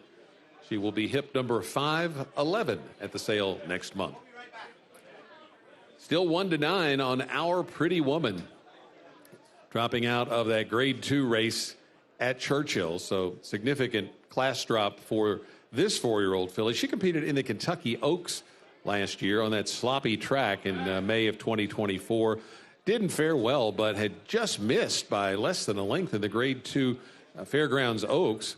And also won the Monomoy Girls Stakes at Churchill last year. Second in a stake up at Horseshoe Indy earlier this summer. And then 4th last time in that grade 2. That was a very solid effort. Buyer speed figures are good for this one. So just a lot to like, and the way that she looks on the track just adds to the appeal for the heavy favorite, Our Pretty Woman. Another horse for the course here is the 5, Low Country Magic. 2 starts, 1 win, and 1 runner-up finish. Last time out in a stake at Laurel, went up close to the pace early, going a mile, but faded to 9th that day. But the prior 2 efforts were very good. In fact, the prior 3 efforts, there were 2 wins and a 3rd place finish at Horseshoe Indy, at Laurel, and at Colonial. Jose Ortiz is in the saddle, and he was aboard for her win here at Keeneland in April of 2024 and her near miss in that October meet of 2024. And Ignacio Correas, the trainer who is going to retire, but tells us he'll be coming back to Keeneland for visits, so it'll be good to see him around in the years to come while he gets to enjoy the grandkids. Low Country Magic currently at 14-1, but Our Pretty Woman now at 1-5, the heavy favorite. Good luck.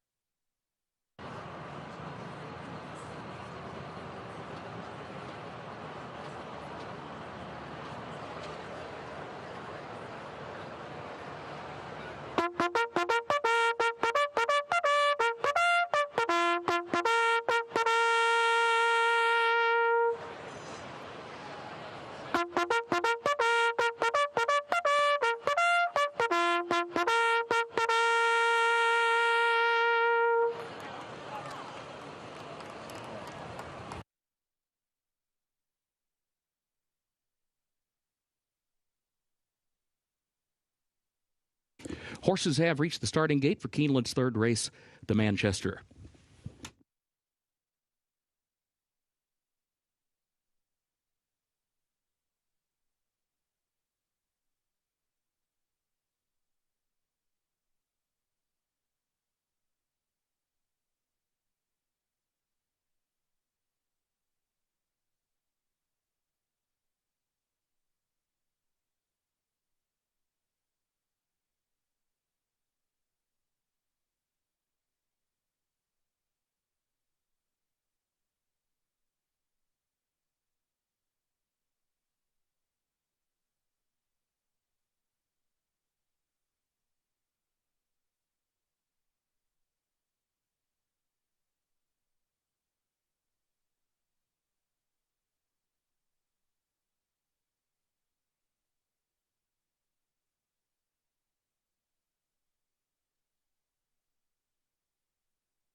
Moving into line, third race.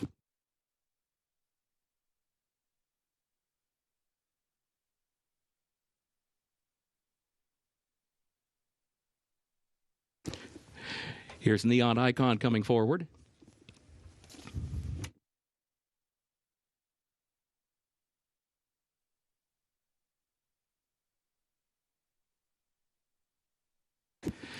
Cat's Cave goes in, and here is Chilled.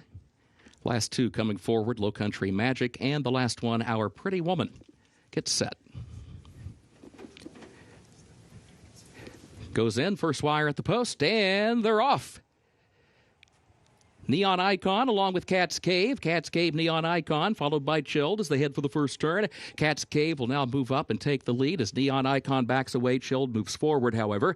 And then Low Country Magic up on the far outside. And Our Pretty Woman is at the back, content to travel a lane off the rail in fifth, just over 2 lengths off the early lead. Chilled wants to move forward, though, and starts to draw alongside of Cat's Cave. It is Chilled to the outside, Cat's Cave to the inside, and Low Country Magic in third. 23.9 seconds was the time for the opening quarter. Onto the backstretch they go. Chilled has a head in front. Cat's Cave is right there to the inside. Second gap of 2 lengths. Then Our Pretty Woman carefully moves up between horses. Fifth to fourth to third, but still 2 lengths from the front as they hit the midpoint of the backstretch. Neon Icon is fourth there to her inside, and another 2 lengths back to Low Country Magic, who is the trailer as the field begins to negotiate toward the end of the backstretch. Still side by side for the lead, though. Chilled to the outside, Cat's Cave to the inside. Our Pretty Woman is now third to the outside by a half length, followed by Neon Icon.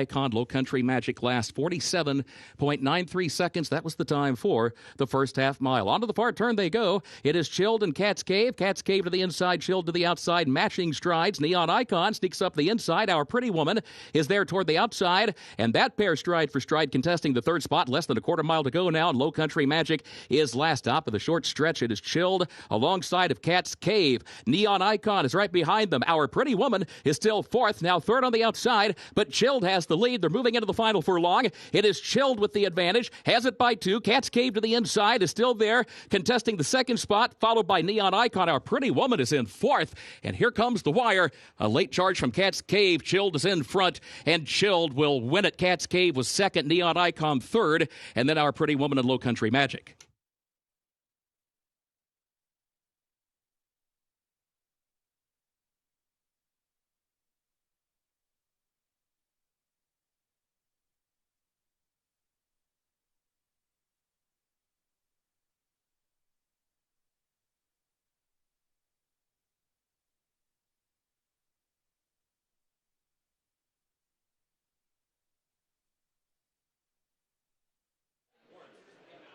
Mile and a 16th on the main track. That's the winning formula for Chilled. 7th start at Keeneland, and she's run well here many times, this 4-year-old filly by Frosted, but finally gets to pay a visit to the Keeneland Winner's Circle. And another outstanding ride from Johnny Velasquez, who is certainly in the zone here at Keeneland this fall. Had this one perfectly positioned all the way around. Cat's Cave with a nice re-rally there in deep stretch to get second at 10-1, but Chilled was the winner, and you get 3-1 if you were on Chilled.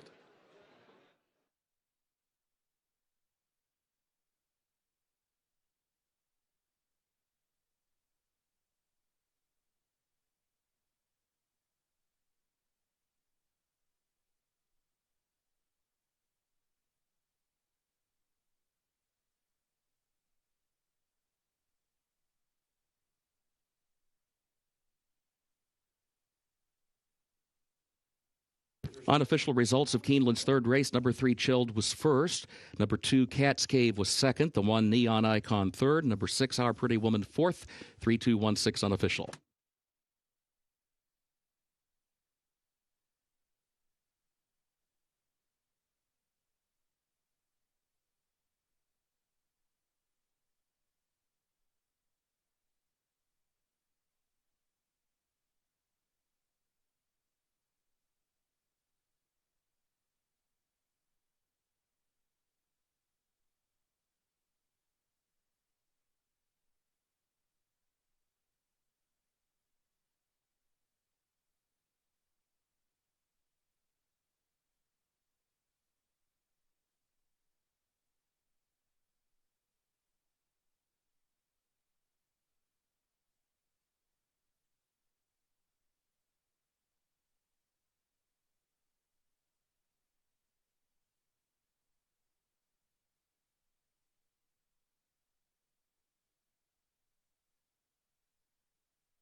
Into the winner's circle for Keeneland's third race, the Manchester number 3, Chilled. The winner owned by G. Watts Humphrey Jr., trained by Vicky Oliver. John Velasquez, the jockey. Chilled is a 4-year-old frosted filly out of Snuck Out by Into Mischief, bred in Kentucky by Watts Humphrey and Vicky Oliver. The mile and a 16th over the main track listed fast, 1 minute 45.36 seconds. 3-2-1-6, the unofficial results.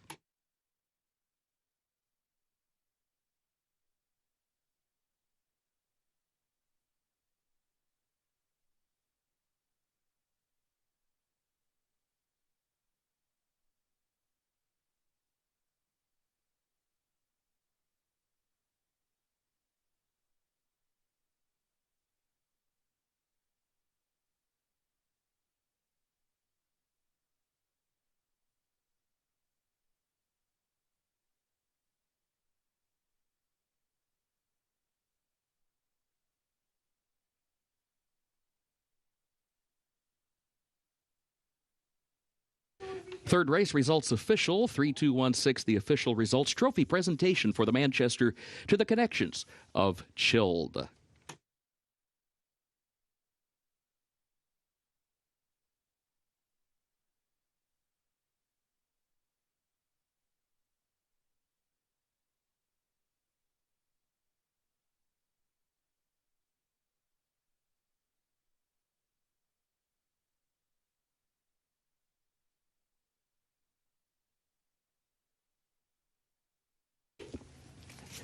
Keeneland's fourth race upcoming, double and pick 3 wagering featured here. The main track is listed fast.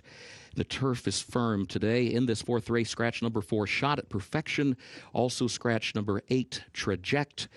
Also scratch the 14, No Time Left, the 15, Lady Upstart, and the 16, Myrna. A reminder, Rhapsody in Blue, number 13, draws into the race, the jockey as programmed.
Race 4 on the main track at 6 furlongs. It's 2-year-old fillies running for a claiming tag of $150,000 in this maiden claiming affair. And the 5 is the current 3-1 favorite. That is Gracie's Delight, one of 2 in here for trainer Wesley Ward. Blinkers going off in the 4th start for this one. Gracie's Delight or the blinkers in the first 3 starts. When the Ward barn takes those off, that's a 26% win rate, according to the Daily Racing Form. This horse has not been out since going onto the turf course and finishing 7th up at Saratoga. The previous 2 races on the main track were solid. One here at Keeneland back in the spring when she was 4th. She was the favorite that day, but Percy's Bar won it, and Percy's Bar finished first in the Darley Alcibiades on the opening weekend of the meet and then was disqualified to 2nd that day, but is headed on to the Breeders' Cup Juvenile Fillies. So that was a tough bunch that Gracie's Delight hooked in that first race, and then went up to Saratoga, ran against the boys, and finished 2nd that day. So off the layoff with some solid works, Gracie's Delight, not surprisingly, is taking money for Wesley Ward at odds of 3-1. The 6 horse is Bad Audie from the barn of trainer Doug O'Neill. Just 2 starts at the meet, but does have a win. And when he debuts one at the maiden claiming level, as is the case here, it's a 22% win rate. Tyler Gaffleone taking the mount. That is encouraging. And if you watch today at Keeneland, this one was tabbed by the Keeneland Clockers for how impressive one of the recent works was here at Keeneland for Bad Audie. The 10 is Easy Kiss from the barn of trainer Steve Asmussen, trying to get a victory to improve his chances in that battle for the trainer's title. And this horse ran 5th, beating a little more than 4 lengths in her only start. That was late last month over at Churchill Downs at this same class level, going 6 furlongs. There's a little more that was going on there than shows in the form. This horse was in the outside stall, and when the gates opened, she broke out a little bit. And then the jockey, Arad Ortiz that day, had to correct and then hustle her up onto the pace. And she was pressing that pace while 3 wide and then faded in the stretch, but not badly.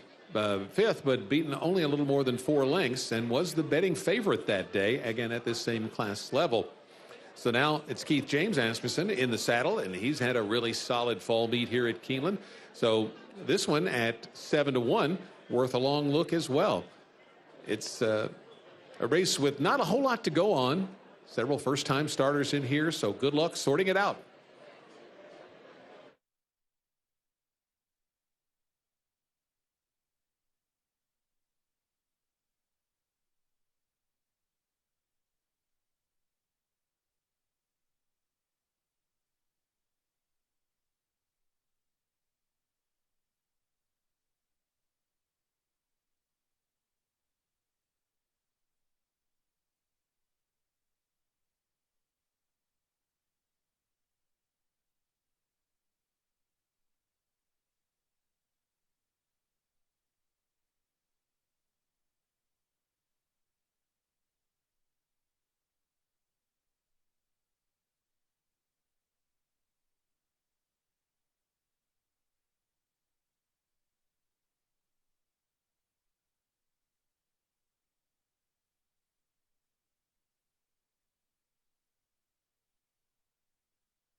Horses are entering the track for Keeneland's fourth race, a maiden claiming event for a price of $150,000. 2-year-old fillies, 6 furlongs over the fast main track. Double and pick 3 wagering featured here. Scratch the 4, Shot at Perfection. Scratch the 8, Traject. Also scratch the 14, No Time Left, the 15, Lady Upstart, and the 16, Myrna.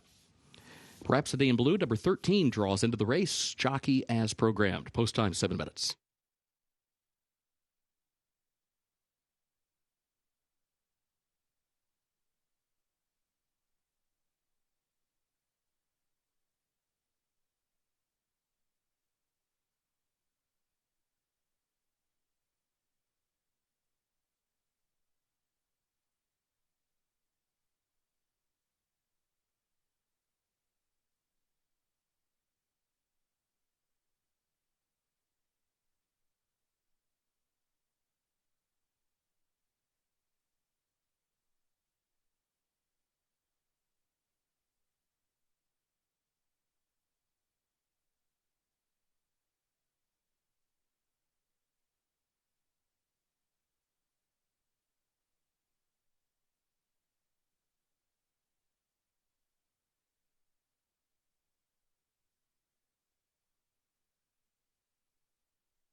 The winner of the Haggard Best Turned Out Award for the fourth race, Jose Cavado, the groom for number 7, Ledoux. Jose, congratulations.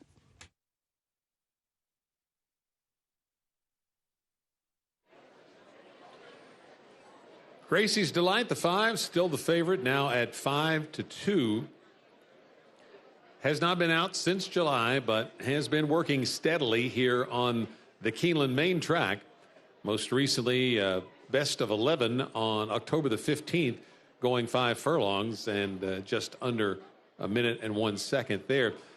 This horse dropping out of straight maiden races, and that is a 21% win rate for the Wesley Ward barn.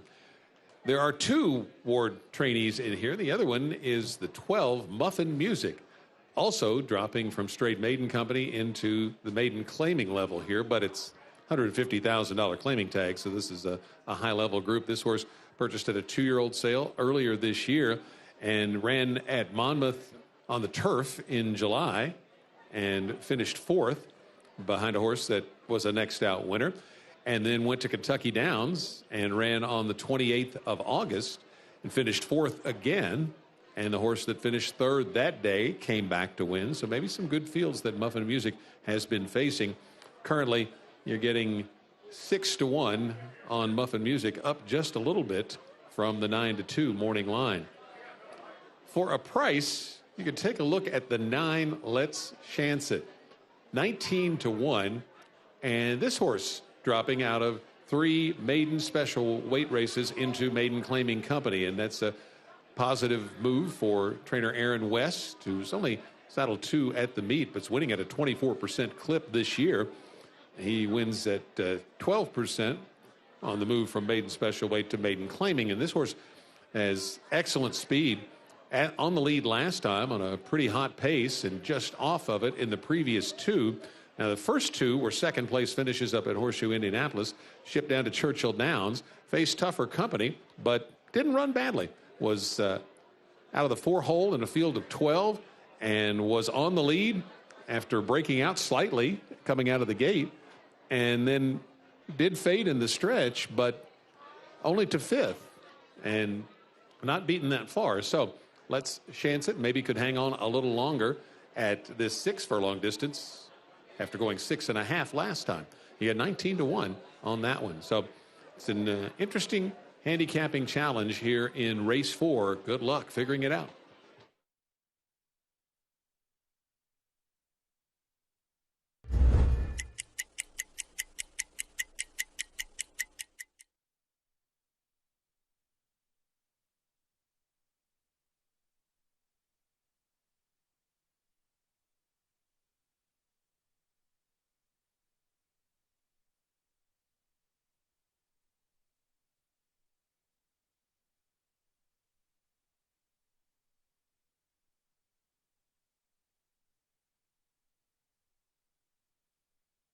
This way.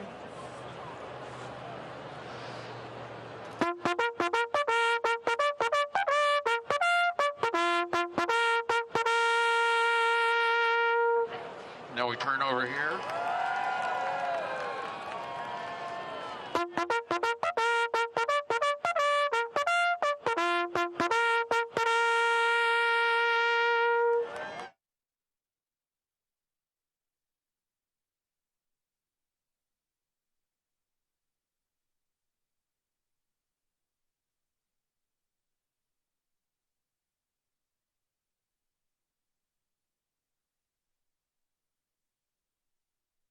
The horses have reached the starting gate for Keeneland's fourth race.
Moving into line fourth race.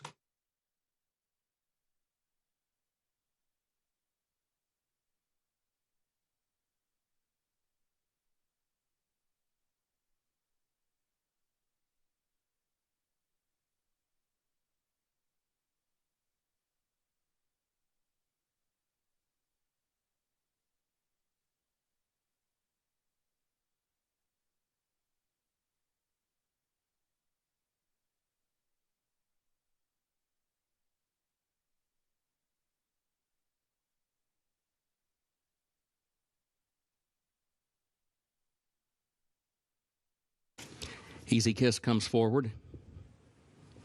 Also Bella Street.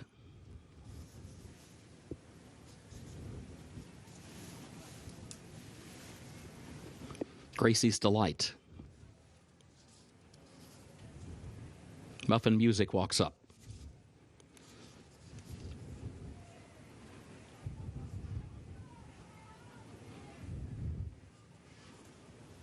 Here's Bad Audie.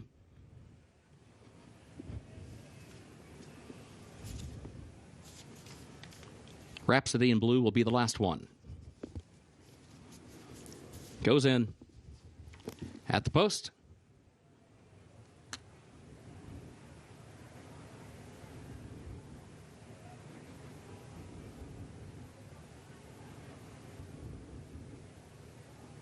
And they're off. Muffin Music, Easy Kiss, Bad Audie. Those three all come to the front in the opening strides. There goes a move from Gracie's Delight to try to join them. Going to change lanes down to the inside. Gracie's Delight moves up to challenge Bad Audie for the lead. Muffin Music goes third. And then they head to the turn with Bella Street in fourth position down to the inside. Easy Kiss backs away to the fifth spot now. Ledoux outward from the rail in sixth onto the far turn. Sonic Sass is in seventh. Let's Chance It, his eighth. Jackie Blue ninth up on the outside. Followed by Lady Viv. Rhapsody in Blue last 22.32 seconds was the time for the opening quarter. Gracie's Delight, Bad Audie. Bella Street joins them in third up on the outside. Muffin Music is fourth, wide around the turn, 3 lengths from the front, then a gap of 3 more. Back to Ledoux, who hugs the rail in the fifth position. Quarter mile to go. Gracie's Delight, Bad Audie, Bella Street, Muffin Music there to the far outside. And off the turn, Ledoux looks toward the inside, but is still back in the fifth spot. Here's Muffin Music down the outside to challenge Gracie's Delight. As they move by the eighth pole, Bella Street between that pair. Muffin Music on the outside. Gracie's Delight to the inside. 16th to go. Muffin Music with the lead. From Gracie's Delight, Ledoux, then Bella Street at the wire. Muffin Music. Victor Espinoza to win it. Gracie's Delight second, Ledoux was third, and Bella Street was home fourth.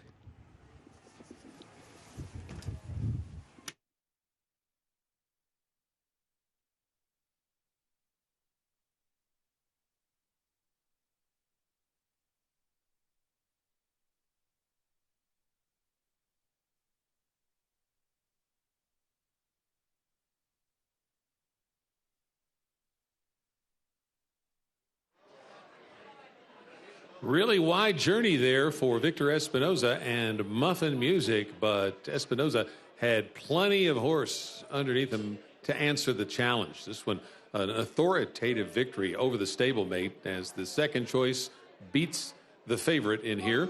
5-2 over 2-1. Wesley Ward 1-2 for his two fillies in race 4.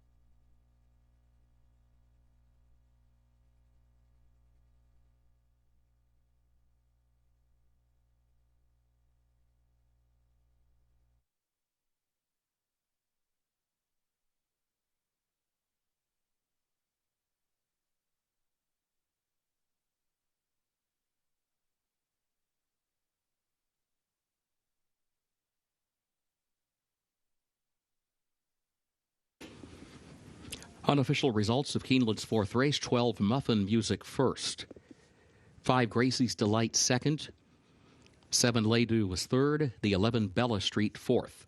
12-5, 7-11 unofficial.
In the winner's circle for Keeneland's fourth race, 12 Muffin Music, owned by the Smart Choice stable, Diana Anderson, owned also by Riley James Ward. Trained by Wesley Ward, Victor Espinoza the jockey. Muffin Music, a 2-year-old filly by McLean's Music out of Flashy American by Flashy Bull, the winner bred in Florida by Bridlewood Farm. 1 minute 12.88 seconds for the 6 furlongs over the fast main track.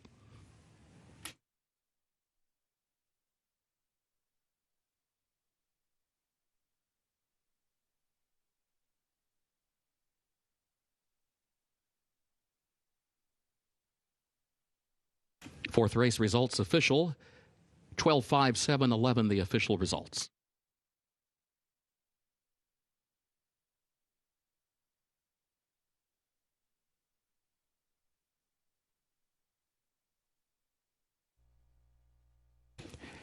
Keeneland's fifth race upcoming. Double and pick 3 wagering start of the pick 6. No carryover. Start of the Keeneland Turf pick 3 as well. Turf is listed firm, contrary to the program rail at 0 feet. Temporary rail is down today. Scratch the 2 Global Prosperity. Also scratch the 6 High Ceiling. Scratch the 7 Operation Torch. Also scratch 14 Obelisk, 15 Wakan, and 16 Hiding in Honduras. Jockey change for the 5 Peanut Butter Whiskey, Javier Padron Barcenas. 5 Peanut Butter Whiskey, Javier Padron Barcenas. 13 draws in Frosty Indulgence, the jockey Ben Curtis. 13 Frosty Indulgence, Ben Curtis.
Ladies and gentlemen, we have just been informed that the Headless Horseman has been seen roaming the backside, making his way toward the track.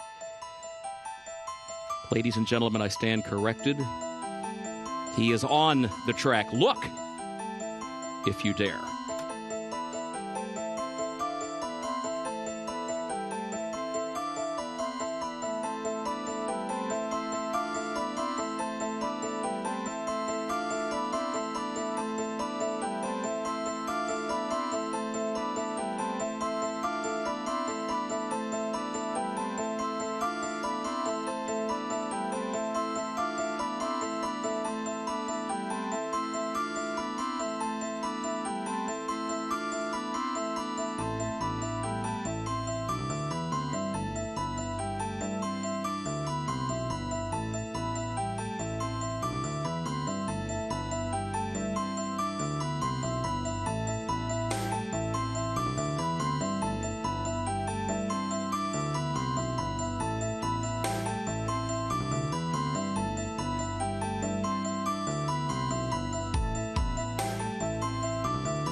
Race number 5, 16 minutes to post here at Keeneland on closing day, and this is our final pick 6 opportunity of the Keeneland Fall Meet. Also, our final $3 Keeneland Turf Pick 3 opportunity of this meet. That encompasses races 5, 8, and 10. So pick 6 starts here, as does the $3 Keeneland Turf Pick 3. The number 10 horse, Swirling Eights, 6-1 on the board right now for trainer Mike Maker, a colt by Twirling Candy, who was finally able to break through and break his maiden at Kentucky Downs. He had 2 goes down at Kentucky Downs at this recent meet, but he did so back in August and then on the 10th of September. So it's been over a month since we've seen him, about a month and a half exactly, and he's not going to lack any fitness. This is a horse having run twice at Kentucky Downs. Prior to that, he ran at Ellis Park. And I think it's going to go a long way in this group. He can sit forward in this race. He's got size. He's such a phenomenal gate rider and getting that position going into the first turn. I'll take a shot with Swirling Eights as he's sitting at 6-1 in his first try against Winters, a 3-year-old son of Twirling Candy. My second choice is going to be the number 4 horse, that is Pineland, for trainer Lindsey Schultz. Last time we saw him on turf was at Kentucky Downs. It was in a sprint. He's a better router. Look at his 2 last route races at Ellis, at Churchill Downs. We saw him at Ellis at the beginning of August, finished 3rd behind Theismann, who would come out of that race and win here at Keeneland in a very impressive performance for CRK Stable and trainer Peter Urton. They tried this son of Collected on the dirt in a starter 50 in his most recent attempt, and he just was not as nearly effective as what we've seen from him in his recent turf races. So Pineland back on turf, that's the angle on this son of Collected with Julian Leperoux in the saddle. And then finally, the 1-horse Cop for Michael McCarthy. He too just broke his maiden. That came at Churchill Downs. His 2 races on turf have been progressive, and he had some good starts on the dirt in the earlier stages of his career as a 2-year-old and the 1 start as a 3-year-old, but they potentially unlocked something here with Irad in the saddle, and he rode him to victory last time out. He too trying Winters for the very first time. Extremely competitive race to start the pick 6. The pool approaching $60,000 as we wait for the riders up call for race number 5 just 13 minutes from now.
Horses are entering the track for Keeneland's 5th race, the Knock Griffin Farm, 1 mile over the firm turf. Contrary to the program, rail at 0 feet. Temporary rail is down today. Scratch the 2 Global Prosperity. Scratch the 6 High Ceiling. Scratch the 7 Operation Torch. Also scratch 14 Obelisk, 15 Wakan, 16 Hiding in Honduras. The jockey for number 5, Peanut Butter Whiskey, Javier Padron Barcenas. 13 draws in, Frosty Indulgence, the jockey, Ben Curtis. Double and pick 3 wagering start of the pick 6, no carryover start of the Keeneland Turf pick 3. Post time at 7 minutes.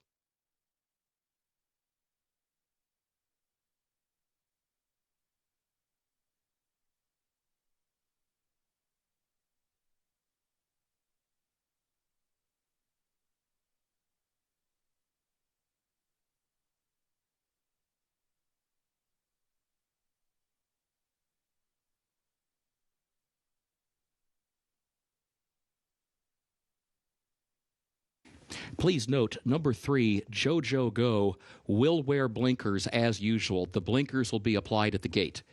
Number 3, JoJo Go, will have blinkers as usual. They will be put on at the gate.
The winner of the Haggard Best Turned Out Award for the 5th race, Rolando Galicia. The groom for number 13, Frosty Indulgence. Congratulations, Rolando.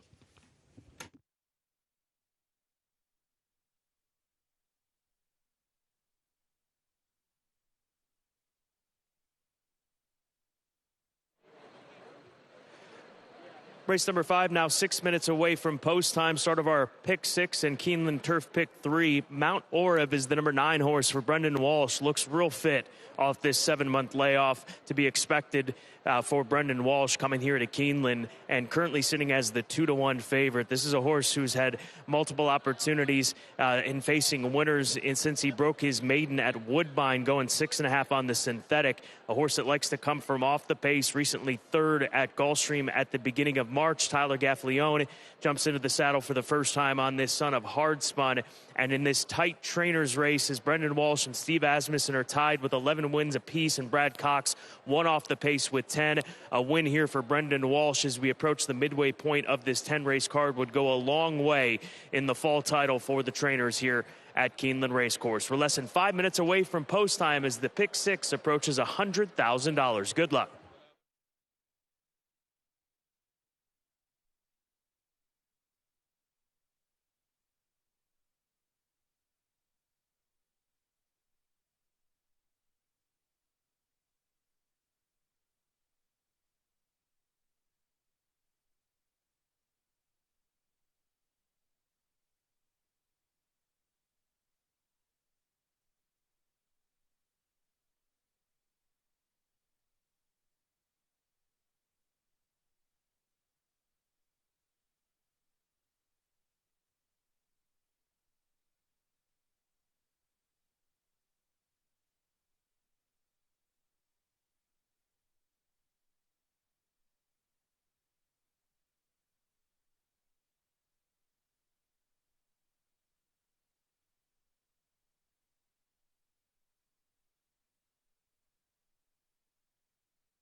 Horses have reached the starting gate for Keeneland's 5th race, the Knock Griffin Farm. Start of the Pick 6, start of the Keeneland Turf Pick 3.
Moving into line race 5.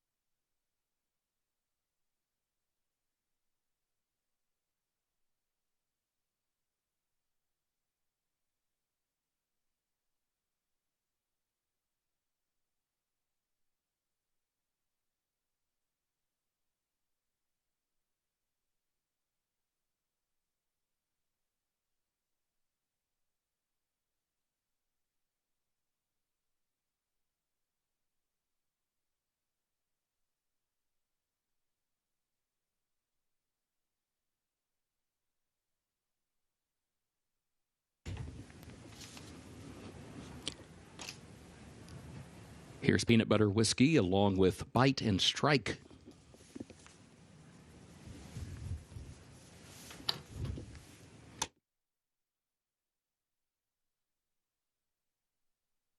Togadoro comes forward.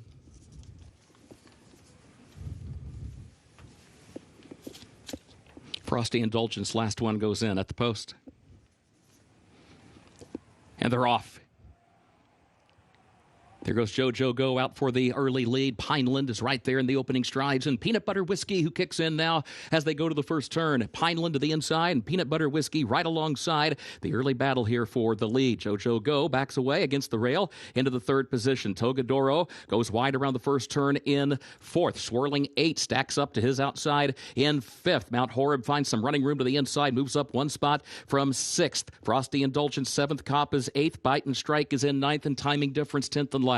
22.63 seconds the time for the opening quarter. Pineland against the rail leads it by 3/4 of a length. Midpoint of the backstretch, Peanut Butter Whiskey is second, a length and a half to JoJo Go, who's third by nearly 2 lengths as they go to the far turn. And then Frosty Indulgence up to fourth. Mount Horeb moves up to the rail in fifth, running just over 5 lengths off the lead. Then Swirling Eights is next. Togadoro is dropping out of it. Opening half mile in 46.64 seconds. Pineland takes the field to the far turn, and Pineland leads it by 2 lengths now. And here's JoJo Go moving up to the inside to challenge Peanut Butter Whiskey for the second spot. Mount Horeb is still 6 lengths off the lead, travels against the rail in fourth. Swirling Eights is a wide fifth. They've all got to get Pineland. A quarter mile to go. Pineland, a 3-length lead off the far turn, leads it by 4. JoJo Go is second. Now Mount Horeb switches off the rail and goes to third on the outside, but the leader's already into the final furlong. It is Pineland, JoJo Go, Mount Horeb, then Bite and Strike in fourth. Pineland, JoJo Go, and then Mount Horeb. Pineland, JoJo Go runs on. Mount Horeb to the far outside. Pineland in front. Here's the wire. Pineland to win it by a half length on the line. Ahead Bob's going to decide second. It will either be Mount Horeb or JoJo Go for that runner-up spot.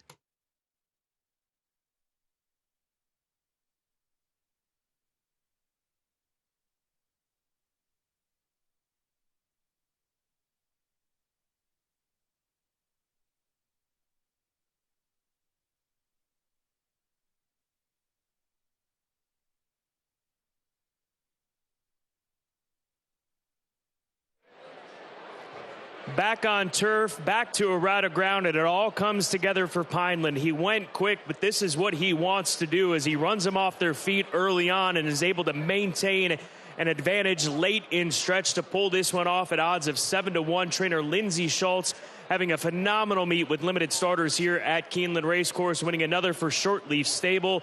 It's Pineland by a half a length and very close for the second money between the 3 and the 9 involved in that tight photo. As we take another look at it, Pineland winning in race number 5 to start the pick 6 and the Keeneland Turf pick 3.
Unofficial results of Keeneland's 5th race. Number 4, Pineland, finished first. Number 9, Mount Horeb, was second. Number 3, JoJo Go, was third. Number 12, Bite and Strike, was fourth. 4-9-3-12 unofficial.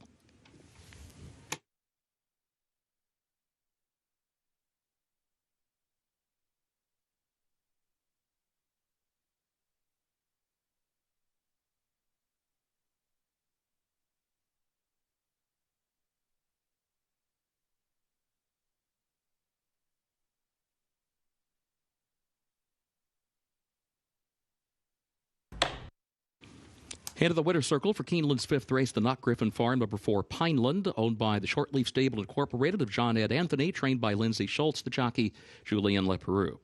Pineland, a 5-year-old gelded son of Collected, out of inheritance by Tappet, bred in Kentucky by Ellen J. Foxwoods. The Keeneland September graduate gets the 1 mile over the turf, listed firm today in 1 minute 35.17 seconds.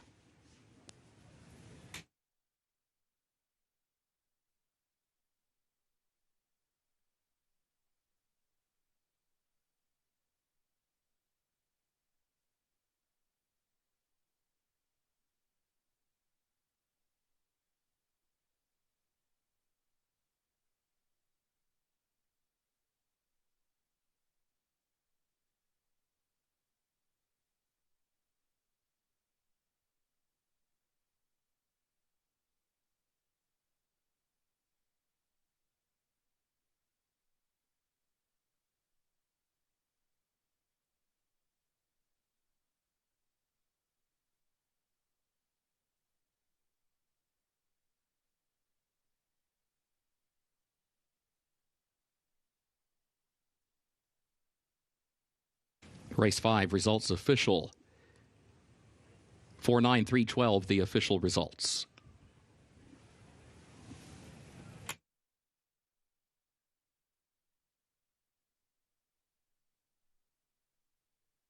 In the winner's circle, the Knock Griffin Farm Trophy presentation to the connections of Pineland.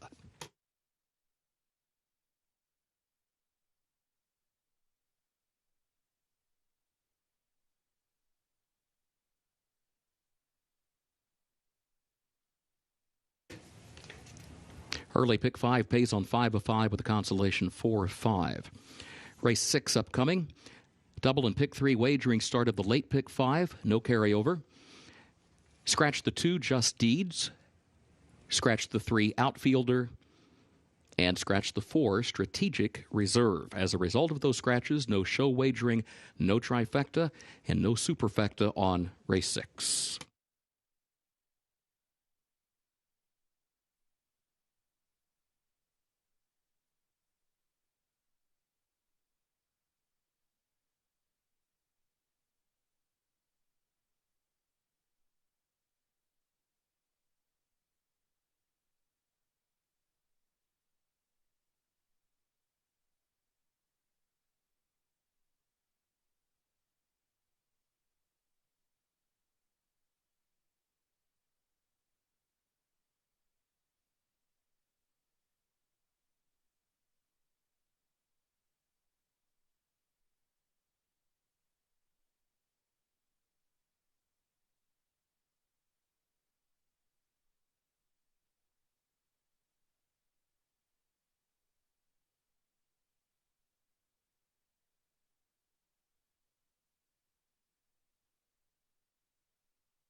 Race number 6 is the 6th running of the $250,000 Bowman Mill Stakes for 2-year-olds, and a compact field but an ultra competitive field here in race number 6. And Spun DMC, the number 5 horse, is currently the second choice at odds of 8-5. This is a colt by Spun to Run out of the Randy Morris barn, who put together a sensational debut effort at Churchill Downs just over a month ago on September 12th. He won by 2.5 lengths, ran a 109 and 3/4 of a mile distance time, final time 109 and 3.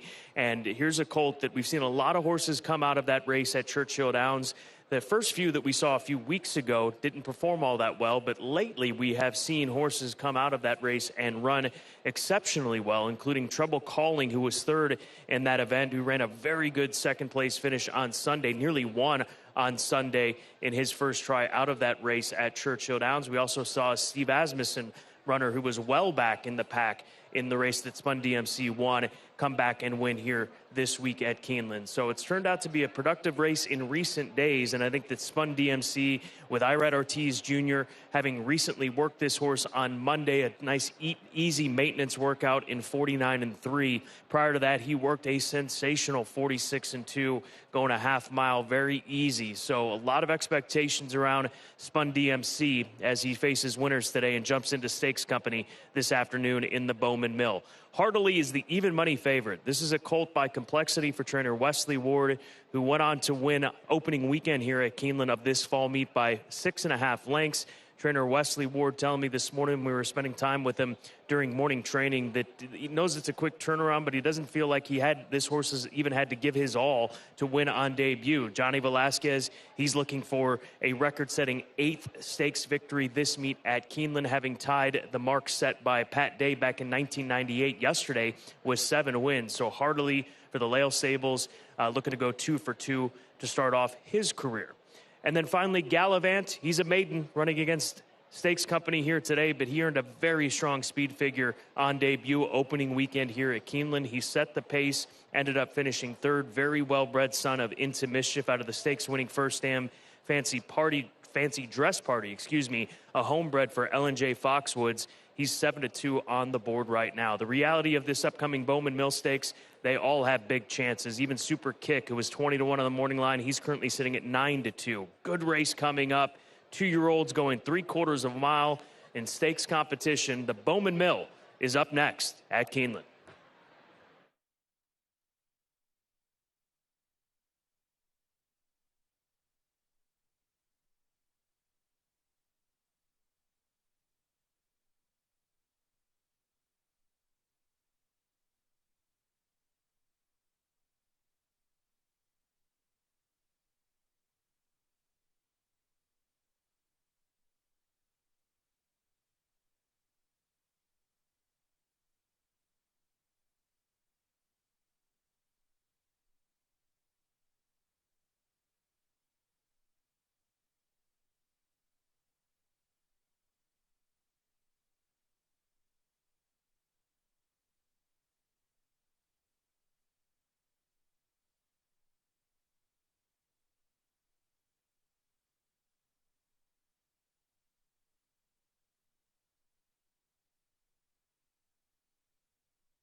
That is the smoothest cheese you'll ever get. It is so good.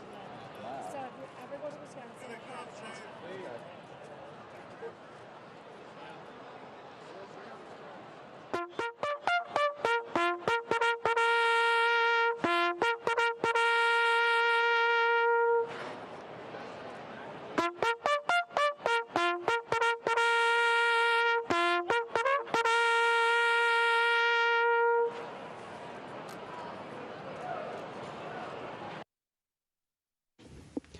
Horses are entering the track for Keeneland's sixth race, sixth running of the Bowman Mill Stakes.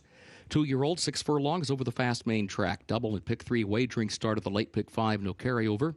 Scratch the 2 Just Deeds, scratch 3 Outfielder, and scratch 4 Strategic Reserve. As a result of those scratches, no show wagering, no trifecta, and no superfecta. Parading to the post, number 1 is Heartily, owned by Lael Stables of Roy Jackson, trained by Wesley Ward and the jockey John Velasquez.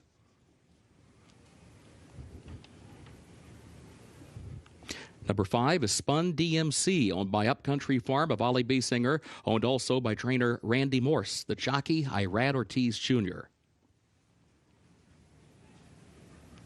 6 Gallivant, owned by the L&J Foxwoods of Jamie Roth, trained by Ben Colebrook, Luan Machado to ride.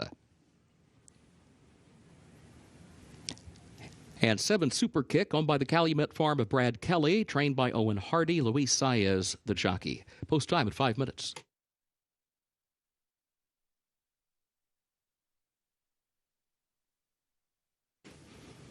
The winner of the Haggard Best Turned Out Award for the 6th race, Mario Tapia, the groom for number 1, Heartily. Congratulations, Mario.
Horses have reached the starting gate for Keeneland's 6th race, 6th running of the Bowman Mill Stakes, start of the late pick 5.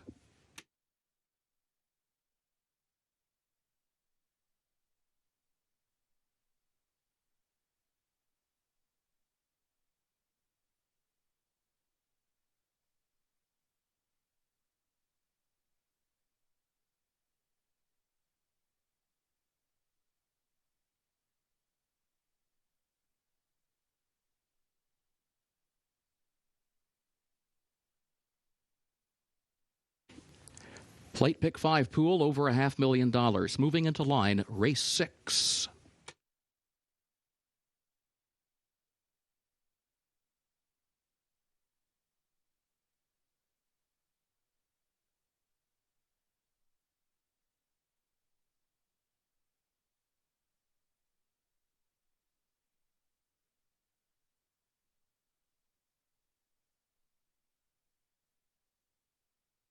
Here's Hardley coming forward.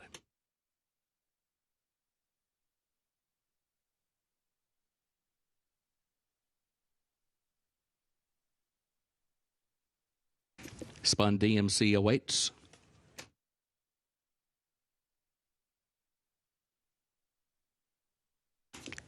Two more to load.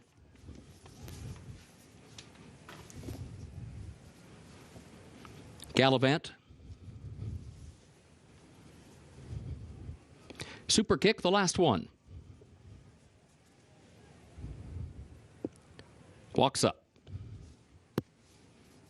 Goes in, they're at the post. And they're off in the Bowman Mill. There goes Spun DMC right out for the early lead. Spun DMC shoots to the front. It scoots over next to the rail and leads it by 2 lengths here early on. The other 3 stack up across the track. Hardily starts to move up, starts to swing off the rail just a tad as they head to the far turn. Moves up between horses now just off the leader's flank in second by a half length. Super Kick far outside is in third, and Gallivant will be last of the 4. Opening quarter went in 21.92 seconds. On to the far turn they go. Spun DMC to the inside, Hardily to the outside. They're separated by a half length around the turn with Spun DMC nursing a narrow lead. Now, Super Kick has moved up a closer third now, just within about 2 to 2.5 lengths of the leader. And Gallivant's going to try to find some running room down to the inside as they move off the far turn. Spun DMC. Now Gallivant switches to the outside. Here comes Gallivant chasing after Spun DMC. Hardily has lost ground. Super Kick is far back. Gallivant's got the lead. Into the final furlong of the Bowman Mill. It is Gallivant kicking on with a widening 3-length margin. 16th pole. Spun DMC is second. It is Gallivant Luan Machado to win the Bowman Mill. It was Spun DMC home second, then Super Kick and Hardily.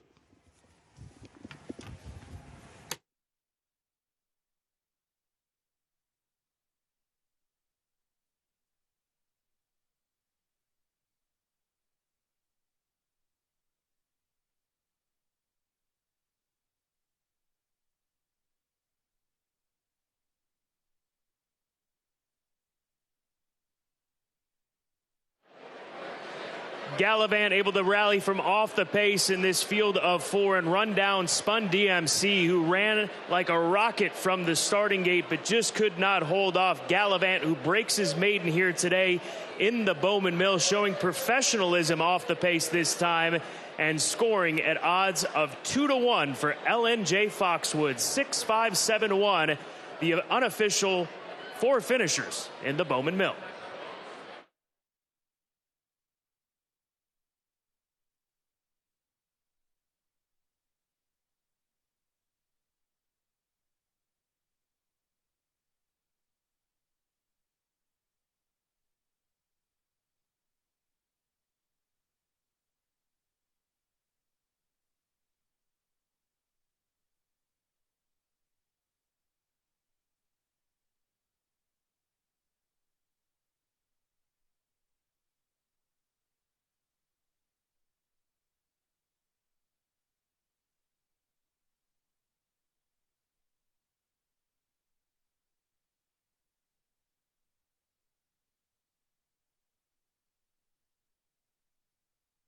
Unofficial results of Keeneland's 6th race. Number 6, Gallivant, finished first.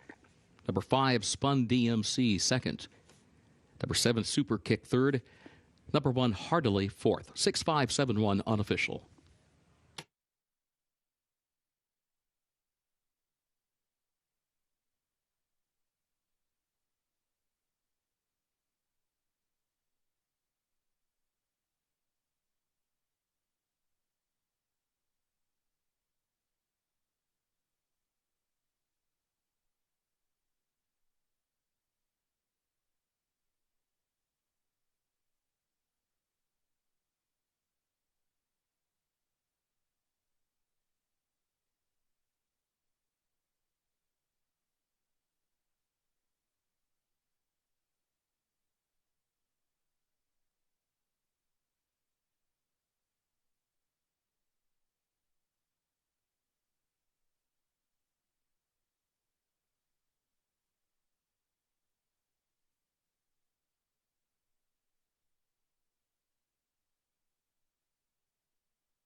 Sixth race results official, 6-5-7-1, the official results.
The official winner of Keeneland's sixth race, sixth running of the Bowman Mill Stakes.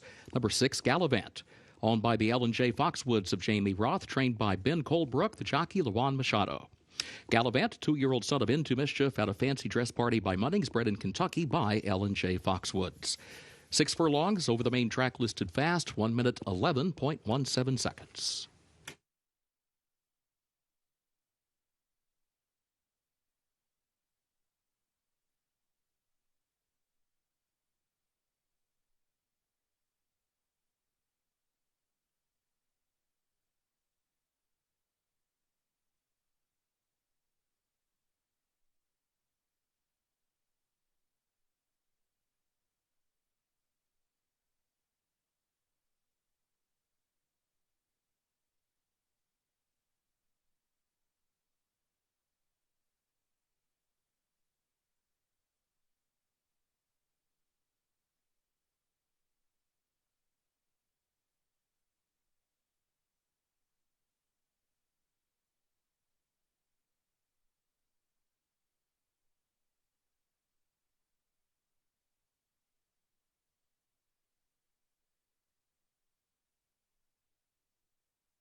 Presenting the trophy for the Bowman Mill, Keeneland Maintenance Supervisor Charlie Hobbs. Charlie is retiring at the end of the year after 44 years of service. Charlie, thank you for your dedication to Keeneland.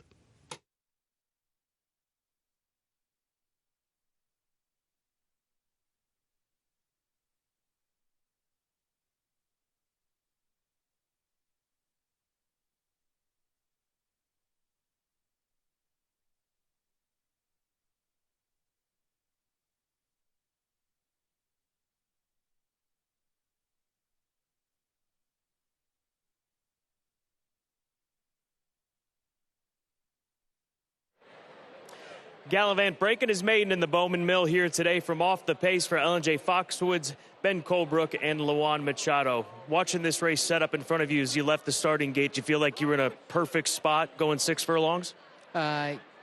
Yes, after the first furlong, I felt like it set up pretty good to me. But he left the gate pretty quick, and they kind of made sure they want to take the lead, and that was how it set up for me. Perfect, as perfect as you guys saw. Congratulations, Luan. Thank you. Ben, just a few weeks ago, we saw him debut. He gets beat. Today, he comes from off the pace to get the victory. Did he progress that much in this span of time, or just to learn a lot about him and himself in that debut race? I don't think that. I mean, I think he ran really well first time out. I just think he got beat by a monster in Todd's horse. And, then Dale's horse kind of passed us after we got passed. So I was happy with the way he ran, and I thought this race kind of made sense. We like to run at Keeneland, from our stall, not have to go to Churchill. So I just said, why not? It wasn't coming up like a real big field. And, the owners have the dam. So, anytime you can get black type, it's a big deal. So, no, we're excited. And he really showed his stuff today. Big performance from Gallivant in the Bowman Mill for L&J Foxwoods.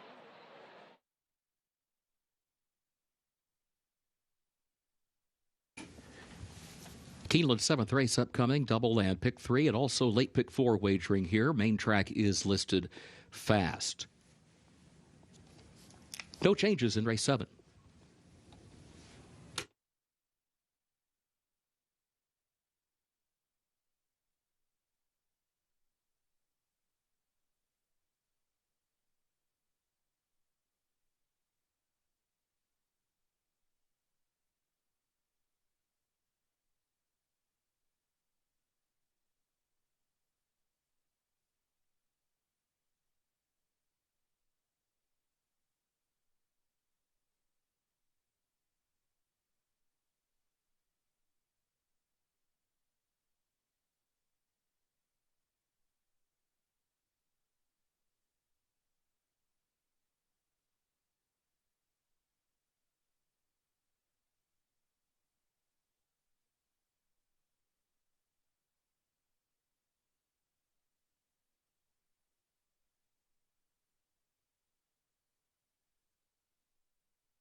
Before we get to race number 7 to start the late pick 4 here at Keeneland, we are taking a look at a once-in-a-lifetime filly. Torpedo Anna here in the paddock at Keeneland Racecourse, a reigning Horse of the Year, champion 3-year-old filly, multiple Grade 1 winning filly. What a treat it is to have her here as she moves on to her next career as a broodmare over at Hillendale at Alapa. So a privilege to see the greatness of Torpedo Anna here at Keeneland Racecourse once again, where the place where it all began for her, as she was able to break her maiden at the beginning of her career before going on to becoming Horse of the Year in 2024. She circles the paddock, come to the rail, and make sure you snap a photo of one of the best fillies in modern times, and she'll be parading on the front side as well after race number 7. Torpedo Anna currently in the paddock here at Keeneland Racecourse.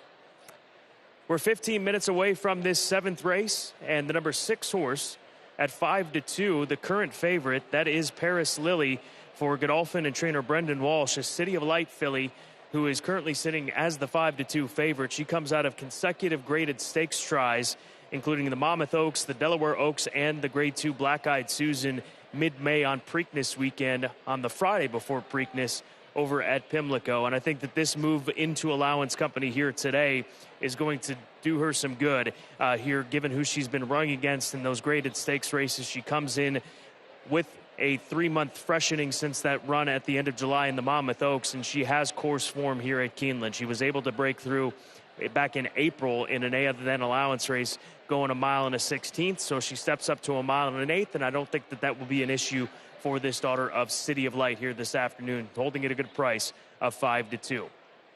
The number 1 horse is Quick Kick for Greenwell Thoroughbreds and trainer Tom Amos. This is a filly by McKinsey who has kept some of the best competition of any of these runners in here. She's run against Immersive, Lacara, Good Cheer, Quiet Side. It's been just 2 races since she was able to win. She went over to Prairie Meadows and won the Iowa Oaks at the beginning of July. She was 3rd behind Immersive in the Seneca Overnight Stakes at Churchill Downs. She's got a cozy inside draw, but I think that this 1 1/8 mile distance could be a big plus for her with the speed that should be in this race for her to potentially close into here this afternoon. So Quick Kick looking to get back into the winner's circle for a second time this season, a Keeneland September sale graduate from 2023 who has made over $577,000. And then Sweet Seraphine, the number 3 horse, I think that the added distance is going to be a big plus for this quality road filly. She's currently sitting at 9-2 on the board for Cherie DeVoe and Stonehaven Steadings, a Keeneland September sale grad from 2 years ago, $900,000 graduate. She ran in the Catherine Sophia last time out. But if you look at her races prior to that, going the 1-turn mile, she sat off the pace and rallied. And I think that today she's going to get plenty of pace in here, especially with the presence of the number 2 horse, Naruzi, coming out of those 7/8 1-turn races at Gulfstream Park. Good race coming up, 13 minutes to post. Start of the late pick 4. Torpedo Anna continues to parade down in the paddock, and we will see her out on the front side on the track following race number 7 here at Keeneland.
Horses are entering the track for Keeneland's 7th race, the Sierra Farm allowance optional claiming race for 3-year-old fillies. $125,000. The price, mile and an eighth over the main track listed fast. No changes in race 7. Double and pick 3 wagering start of the late pick 4. Post time at 7 minutes.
The winner of the Haggard Best Turned Out Award for the 7th race, Dennis Sanchez, the groom for number 5, Just Ruthless. Congratulations, Dennis.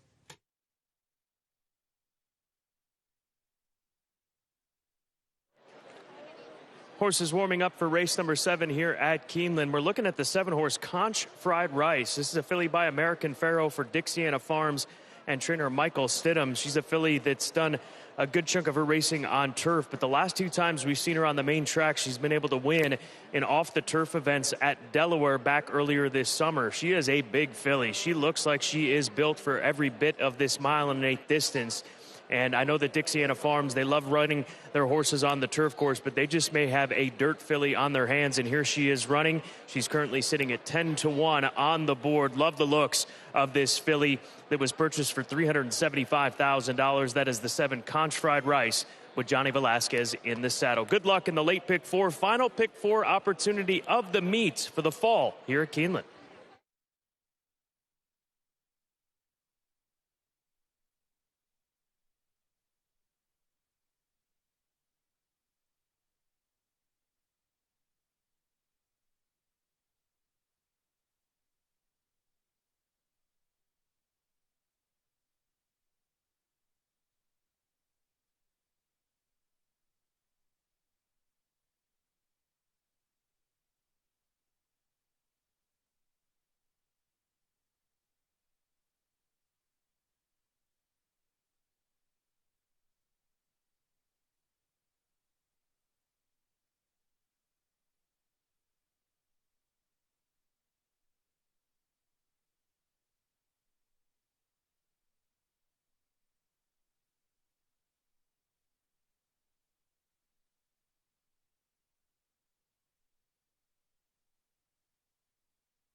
Horses have reached the starting gate for Keeneland's 7th race, the Sierra Farm. Start of the late pick 4.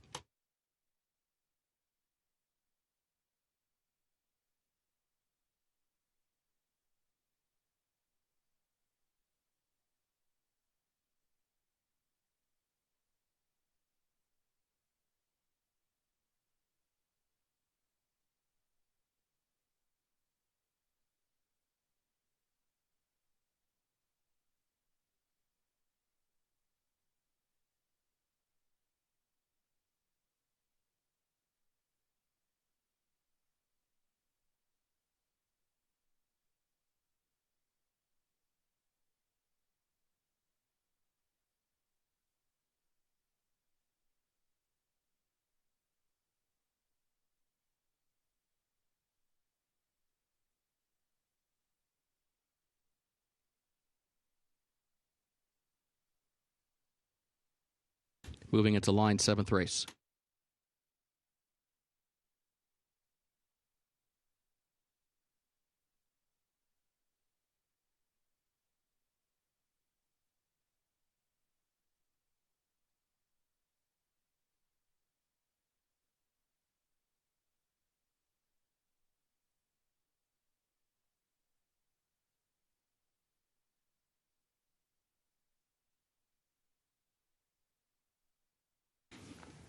Sweet Seraphine comes forward, along with Conch Fried Rice.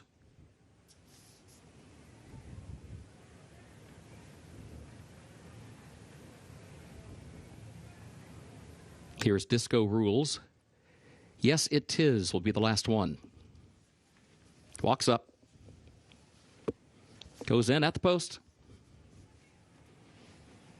They're off. There goes Narazuri. Narazuri out for the early lead. Has company, though. Paris Lily is there from the outside. And these two come forward together. Paris Lily from the outside now has a narrow lead. Heading into the first turn. Starts to move on by. It'll be Paris Lily who's got the lead. Starts to move closer to the rail. Midway on the first turn. Leads it by a length. Just Ruthless far outside. 3 wide. Now double wide in the second position. Narazuri is back to third along the inside. Third by 3/4 of a length to Disco Rules in fourth. The gap of 3. Sweet Seraphine is in fifth. Yes, It Tis. Outward from the rail onto the backstretch in sixth position. It is followed by Quick Kick next to last, and Conch Fried Rice is trailing 23.51. The time for the opening quarter. Paris Lily, the leader.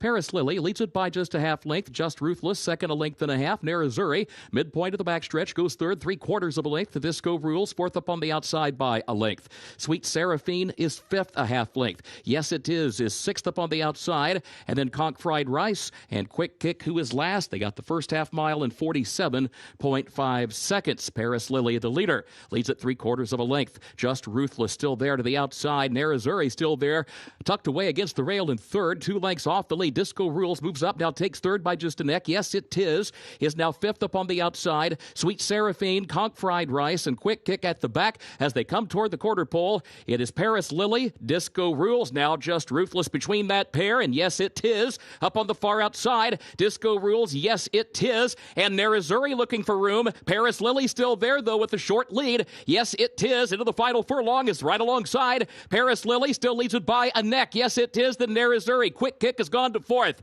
Yes, It Tis past the 16th pole. Has a neck in front. Paris Lily now second, then Narazuri. It is Yes, It Tis to win it. It's going to be close for second. It will either be Narazuri or Paris Lily for that runner-up spot behind that pair. Quick Kick fourth.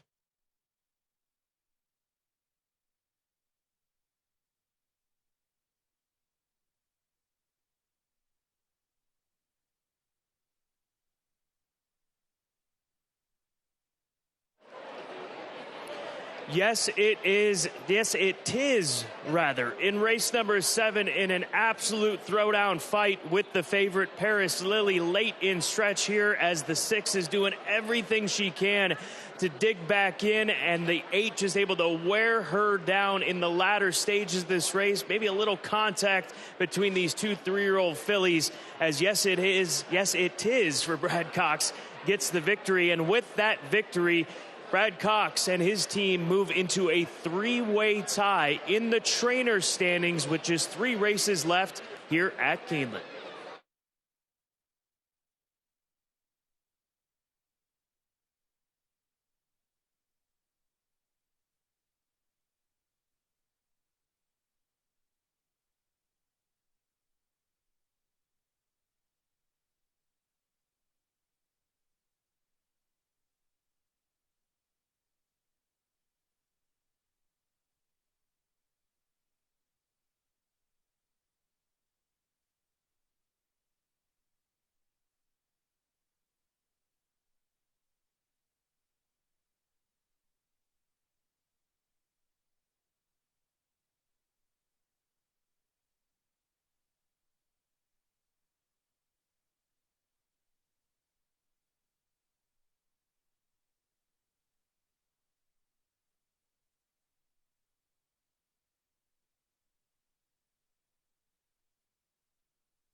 Unofficial results of Keeneland's 7th race. Number 8, Yes, It Tis, finished first. Number 6, Paris Lily, second. Number 2, Narazuri, third. And number 1, Quick Kick, fourth. 8-6-2-1, unofficial.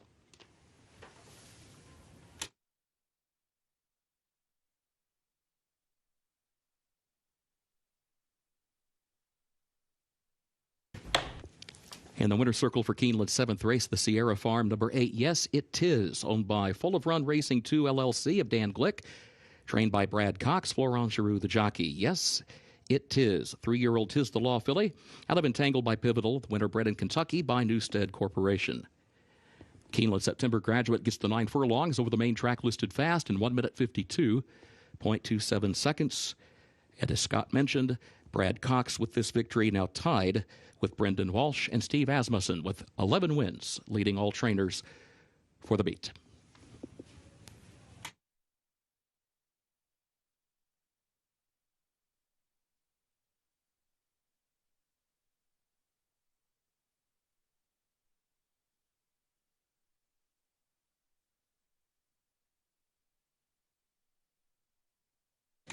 The Sierra Farm Trophy presentation to the connections of Yes, It Tis.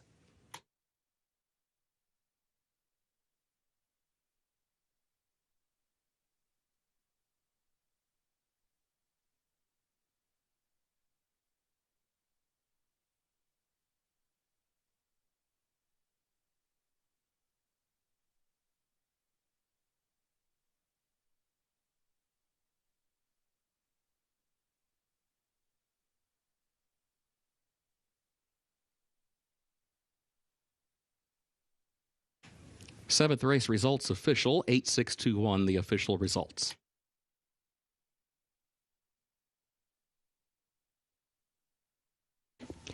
Keeneland's 8th race upcoming, the 21st running of the Bryan Station Stakes Grade 3. The turf is listed firm. Contrary to the program, rail at 0 feet. Temporary rail is down today. Double and Pick 3 wagering starts the last of the day's rolling Pick 3s. Take out the also eligibles 13, 14, and 15. They did not draw into the race.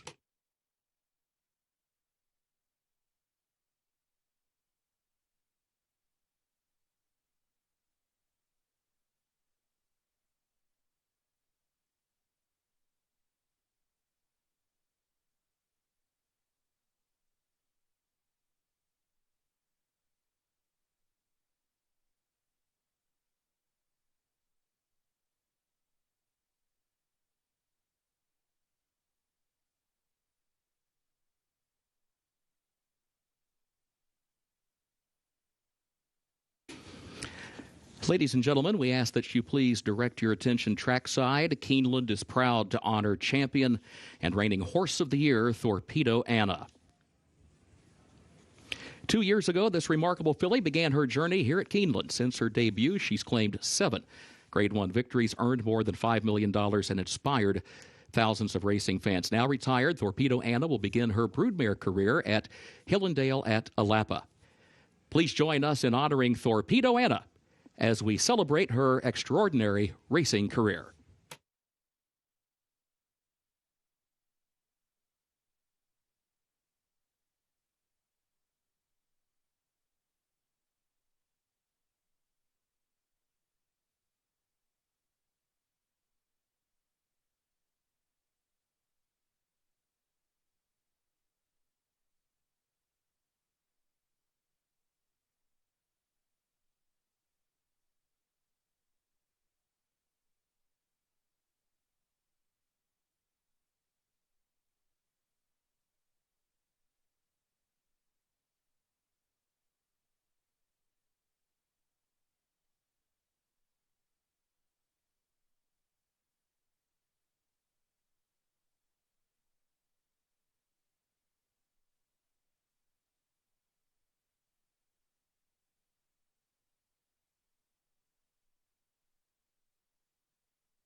Race number 8 is the 21st running of the Grade 3 Bryan Station, and right now, taking a look at the tote board, very competitive field. I go to the 4-horse Troubleshooting, a son of Not This Time, one of 7 sons of Not This Time, that top stallion represented here in the Grade 3 Bryan Station. A reminder that a stallion share in Not This Time will be sold Wednesday at Del Mar in the Keeneland Championship sale. This is a Grade 1 winner, won the Franklin Simpson at Kentucky Downs for Greg Foley. First time going long, but he's got the pedigree to do so. Again, by Not This Time out of an Into Mischief first dam.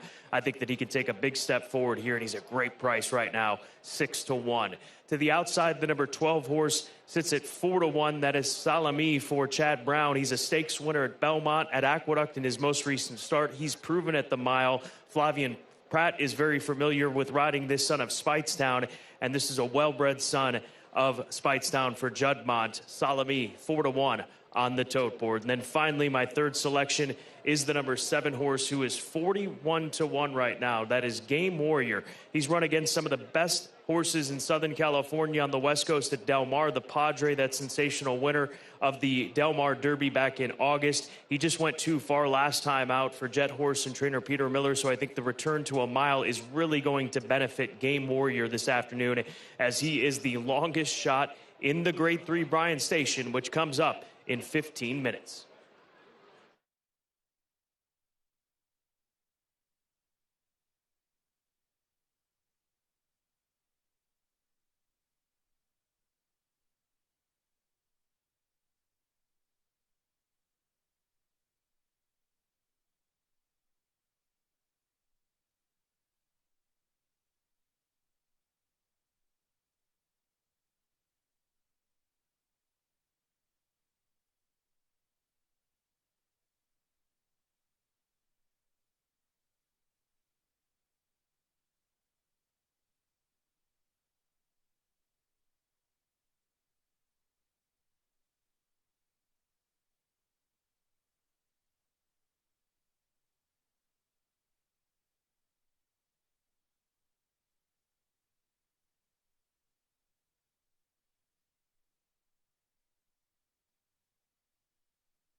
Horses are entering the track for Keeneland's 8th race, 21st running of the Bryan Station Stakes, a grade 3 for 3-year-olds at 1 mile. On the firm turf, temporary rail is down today, contrary to the program.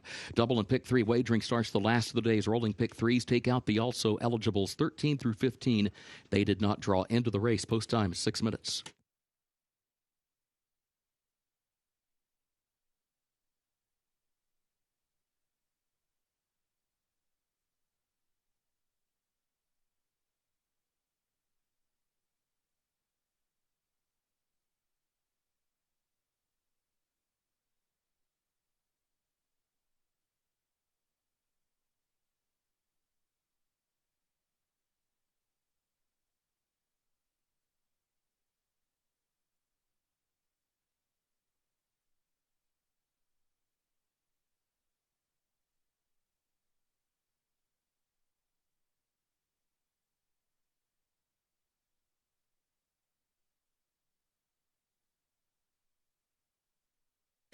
Parading to the post, number 1, Macero, owned by C.J. Thoroughbreds of Corey, and C.J. Johnson, owned also by Delia Nash, the trainer Dale Romans, the jockey Vince Chaminade.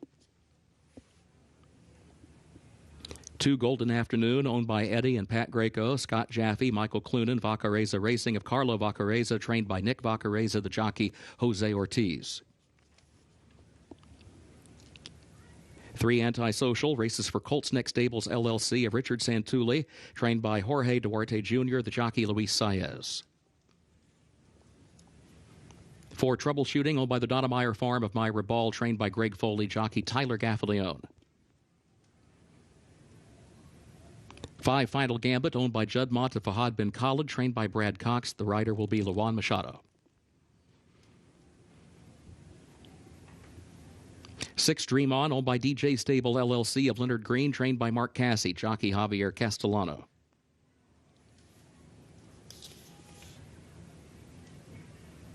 7, Game Warrior, owned by Jet Horse LLC of Steve Rieger, trained by Peter Miller, Frankie Dettori to ride.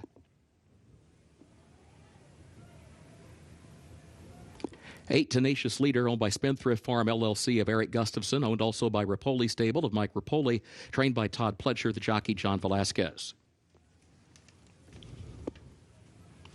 9, Jocoso, owned by Rocker O Ranch LLC of Ronald Ortowski, trained by Keith DeSormo, Ben Curtis, the jockey. 10, Simulate, owned by the Claiborne Farm of Seth Hancock, owned by Adele Dilschneider, trained by Bill Mott, and the jockey Irad Ortiz Jr.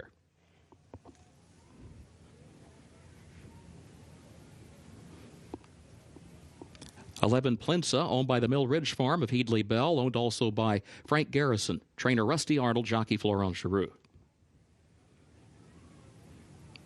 And 12, Salamis, owned by Judd Mott of Fahad bin Khalid, trained by Chad Brown, the jockey Flavian Pratt. Post time in less than 5 minutes.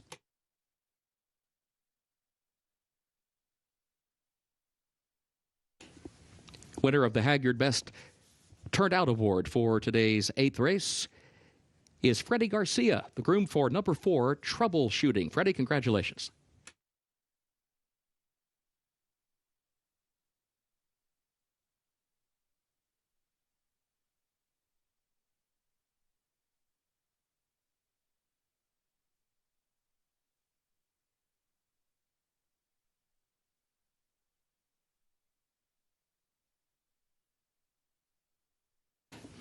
We welcome students and staff from Bryan Station High School, a partner school of the Legacy Equine Academy, an organization formed to introduce students to career possibilities in the equine industry. These students have participated in events including a Keeneland race day and the September yearling sales. Legacy Equine Academy bridges opportunity gaps, empowers students, and creates pathways to careers in agriculture and equine management.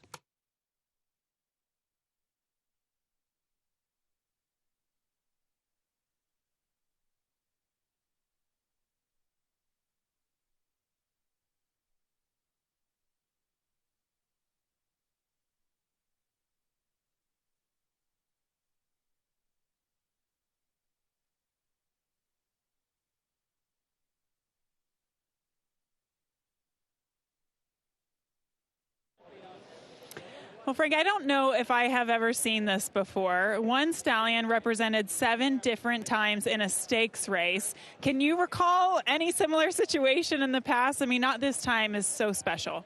Yeah, I've never seen 7 like that. I've seen 2 or 3 by the same horse, but never 7. So, yeah, it's pretty cool. 7 out of 12. Hopefully one of them wins it this time. Let's hope so. Can you just speak to the trajectory and what we've seen from this particular stallion over the course of the past couple of years and even leading into the future? Well, he started out, and we got several mares to him, but they weren't quality mares. So he, started out at 15, stood for 15 4 years, and just got books of average mares, but then he just took off. And, as this 2-year-olds, he's killing it with these 2-year-olds, and those are all off of $45,000 season. So the really good mares aren't starting to come till next year when we get into where, over $100,000 stud fees. So I think the trajectory is going to be really good. I can't see him ever getting hotter than he is. I mean, it's just unbelievable what he's doing right now. But the quality of mares is really ramped up, and it's getting really strong. He's had a good year, a good Keeneland fall meet as well. Best of luck. Hopefully he adds another one to the tally today. Hope so. Yeah, that'd be great.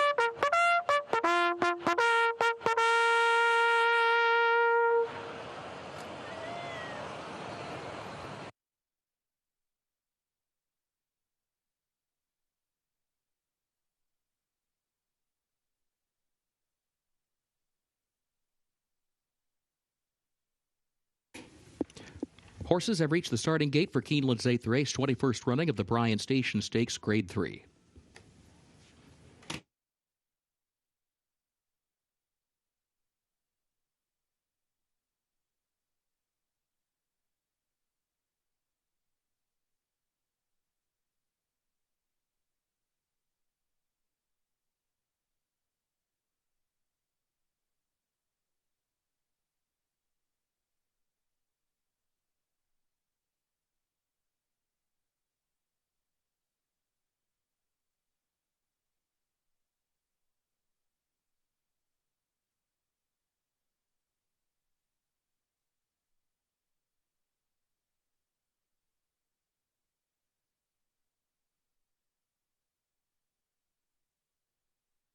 Moving into line race 8.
Antisocial comes forward along with Simulate. Plensa walks up.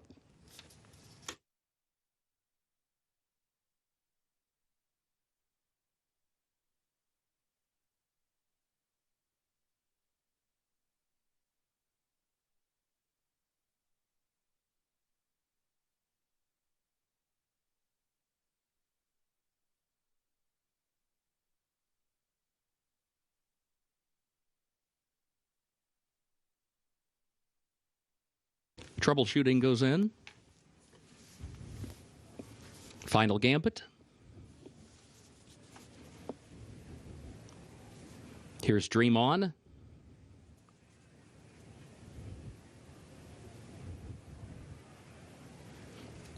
Salamis, the last one.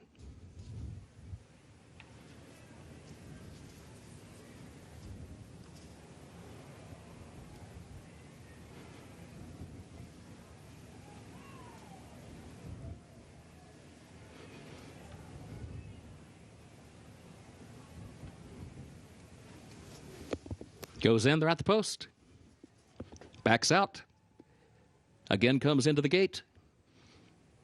Ready for a start. Bryan Station. Plinza a bit fractious.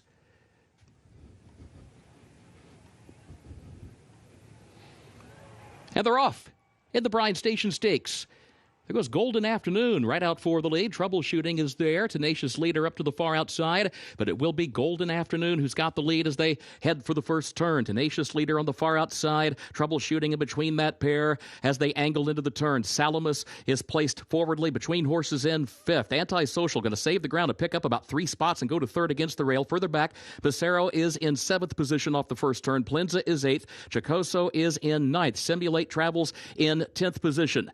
And then Game Warrior, who runs along next to last. Final Gambit is trailing up the backstretch, 23.83 seconds for the opening quarter. Golden Afternoon has the lead, a half length. Troubleshooting is there to the outside, second by 2. Tenacious Leader goes third to the far outside by a half length. Antisocial, 4th against the rail. Dream On is 5th. In between horses, Macero goes 6th to the far turn. Salamis is 7th. Chicoso 8th. Plinza still 9th. Simulate 10th.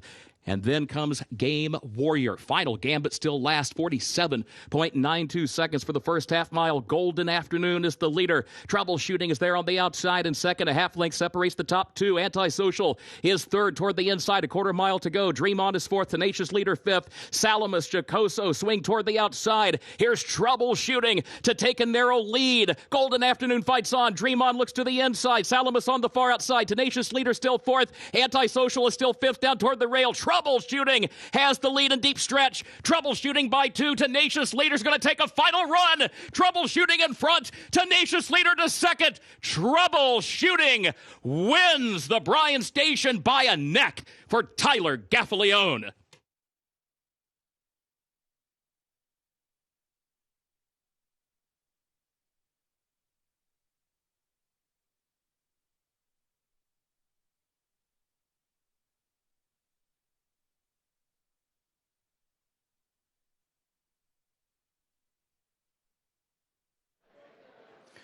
Troubleshooting sitting handy off the pace set by the 2-horse Golden Afternoon, and he's going to be able to kick past that main rival in most of this race and win here at odds of 7-2 in this race as he puts together a strong effort out of a series of sprint races and a Grade 1 win at Kentucky Downs, now to a Grade 3 victory here at Keeneland Racehorse, going a mile onwards and upwards for Troubleshooting for Donnemeyer Farm and trainer Greg Foley.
Unofficial results of Keeneland's 8th race. Number 4, Troubleshooting, finished first.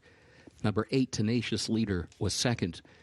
Number 9, Chicoso, third. Number 6, Dream On, fourth. 4-8-9-6 unofficial.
Results of Keeneland's 8th race official.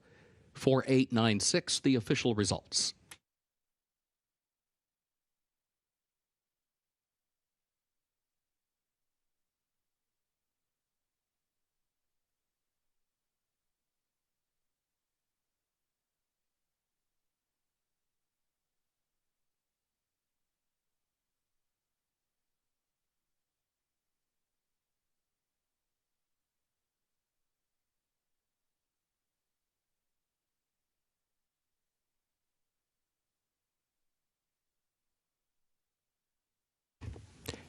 Keeneland's 9th race upcoming. The Haggard Fayette starts the last of the day's rolling doubles fast track. No changes, race 9.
The official winner of Keeneland's 8th race, the 21st running of the Bryan Station Stakes Grade 3. Number 4, Troubleshooting, owned by the Donnemeyer Farm of Myra Ball, trained by Greg Foley, the jockey Tyler Gaffalione. Troubleshooting, a 3-year-old son of Not This Time, out of Into Trouble by Into Mischief, bred in Kentucky by Donnemeyer Farm. 1 mile over the firm turf, 1 minute 35.78 seconds.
Presenting the trophy for the Bryan Station is Keeneland's Chief Information Officer, Brad Lovell. Brad will be retiring at the end of the year, and we are grateful for his many years of dedicated service to Keeneland. Brad, thank you.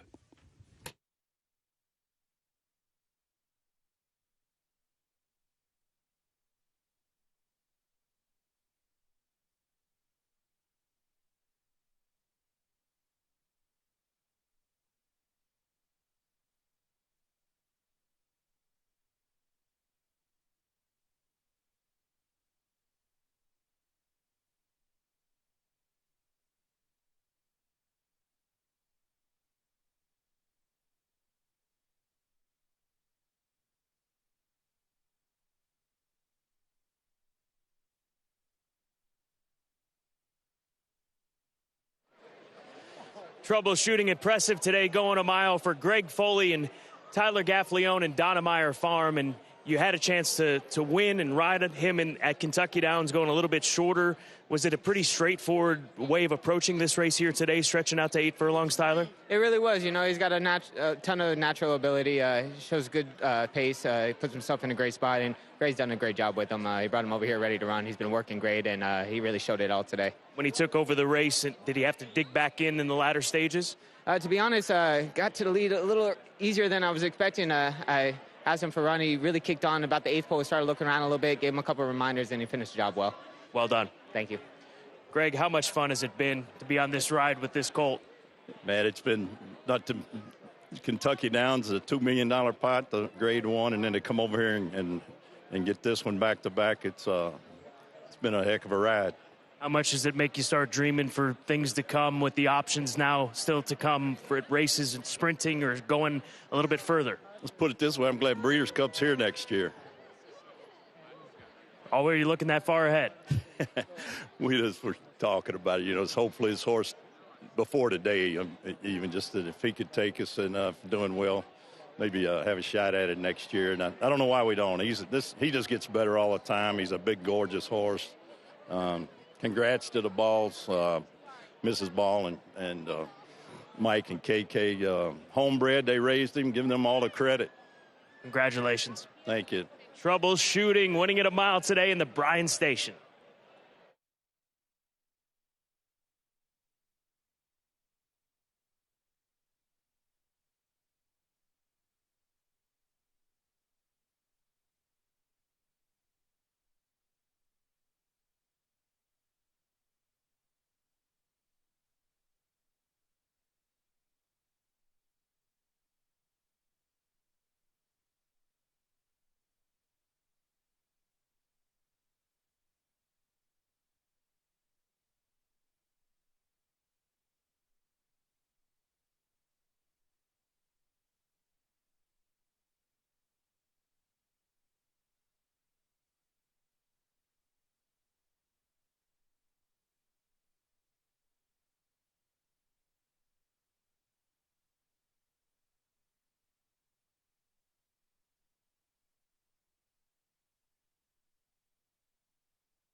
Horses are entering the track for Keeneland's 9th race.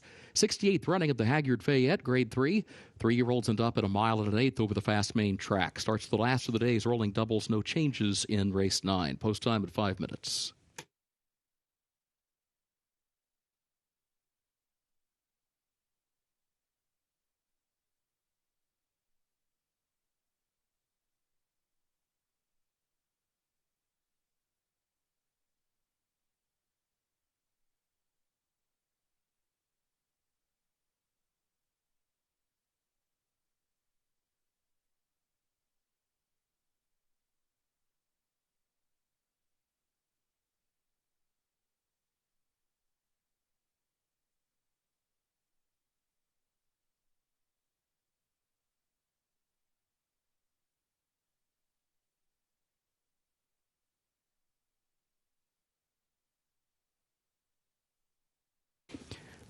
Parading to the post, we begin with number 2, Honor Marie, owned by Ribble Farms LLC of Alan Ribble. Lighthouse Racing of Mike Eiserman, Earl Silver, and David Fishbein, trained by Whit Beckman.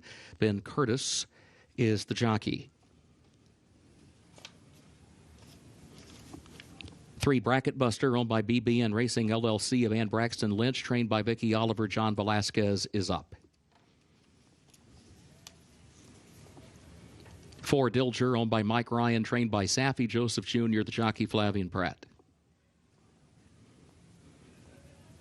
5, Moonlight, owned by Town & Country Racing LLC of Kiki Cortellis, trained by Chris Block, the jockey Tyler Gaffaleone.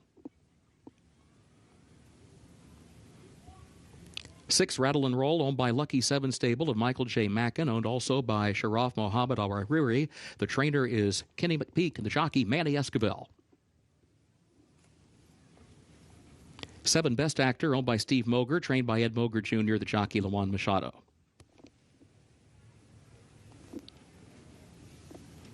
8, Prince of Power, owned by Brian Carney, trained by Jesus Esquivel, the jockey Javier Padron Barcenas. 9, Dragoon Guard, owned by Judd Mott of Fahad bin Khalid, trained by Brad Cox with Florent Giroux to ride. 10 is Gosker, owned by Harvey Clark Racing Stables LLC of Donna Clark, trained by Brendan Walsh, the jockey Luis Saez. And 11, Hit Show, owned by Wathman Racing of Tamim bin Hamid Al Thani. Trainer Brad Cox, jockey Irad Ortiz Jr. Post time at about 3 minutes for the Haggard Fayette.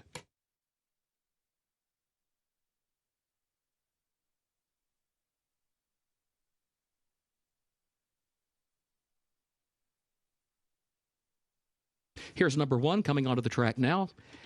Lambeth, owned by Carl R. Moore Management LLC of Carl R. Moore. The trainer, Joe Sharp, and the jockey, Jose Ortiz.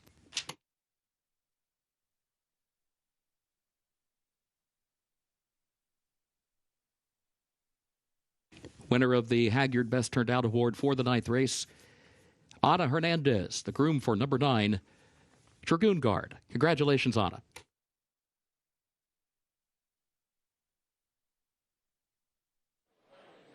Here's a look at Lambeth, a little late coming out for the post parade. Took an immediate left turn to go into his warm-up under Jose Ortiz, currently sitting at 24-1.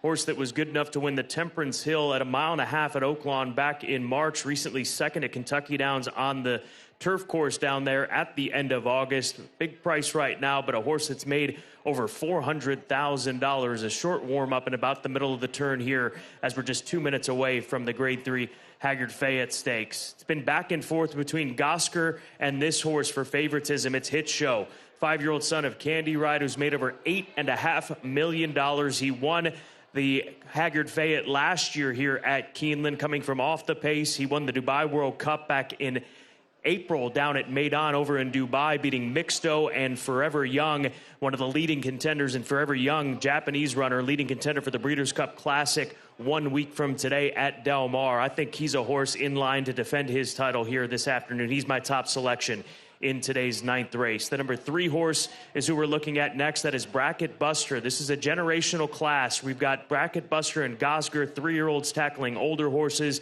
A son of Vacoma who won the Oklahoma Derby. He's 4-1 right now, and he's a horse that a percentage will be sold at the Keeneland Championship sale on Wednesday over at Del Mar. And the 1-horse Lambeth, as mentioned, 23-1.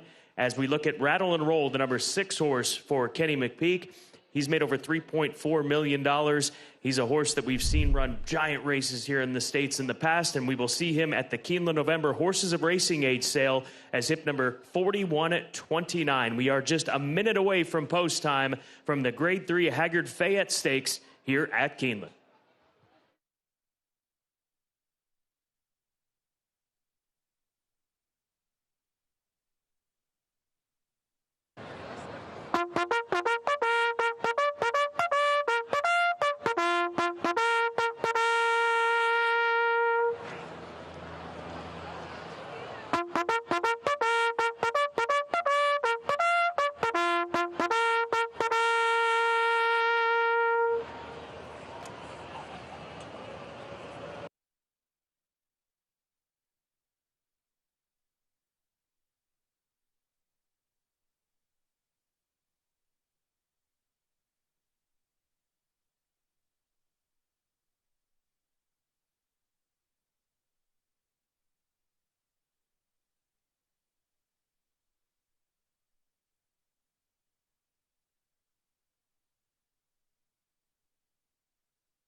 Horses have reached the starting gate for Keeneland's 9th race, 68th running of the Haggard Fayette Stakes, Grade 3.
Moving into line 9th race.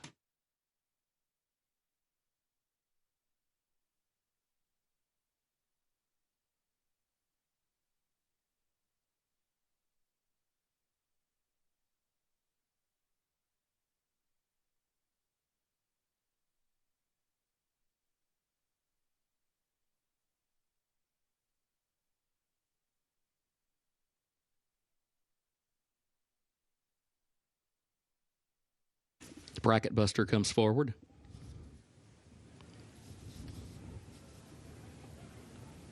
Dilger along with Prince of Power. Here's Moonlight.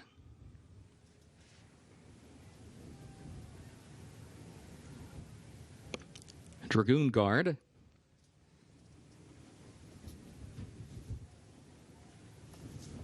Oscar walks up. Hit Show, the last one. Goes in, they're at the post. And they're off in the Haggard Fayette Stakes.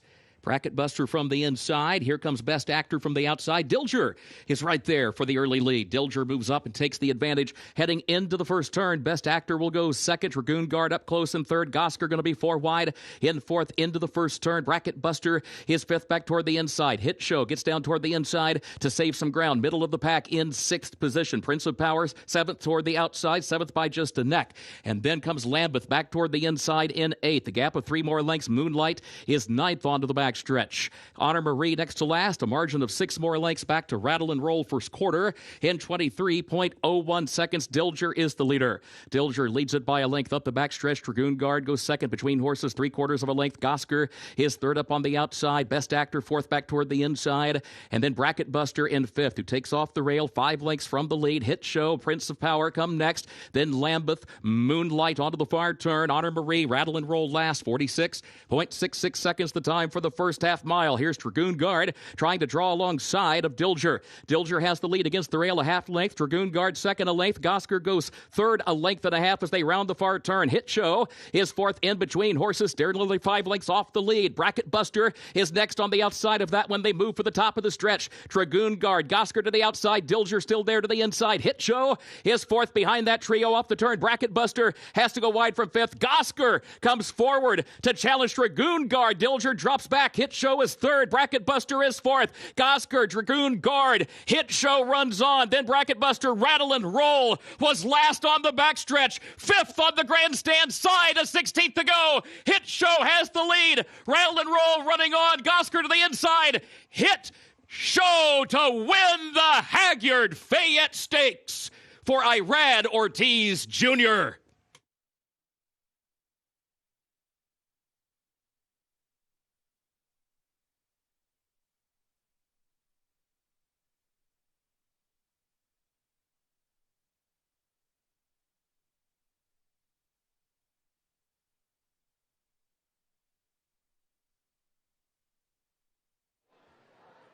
And he does so for a second consecutive year in the Haggard Fayette Stakes. He was right behind Gosger, who battles to the front, battling with Dragoon Guard. But the thing about Hit Show, he just never stops coming. We saw him do this in Dubai in the World Cup, and he does it again here at Keeneland Racecourse. 3 for 3 over this surface, doing it for Wathen Racing and putting Brad Cox 1 in front in this tight trainer race. Hit Show sensational once again in the Grade 3 Haggard Fayette Stakes.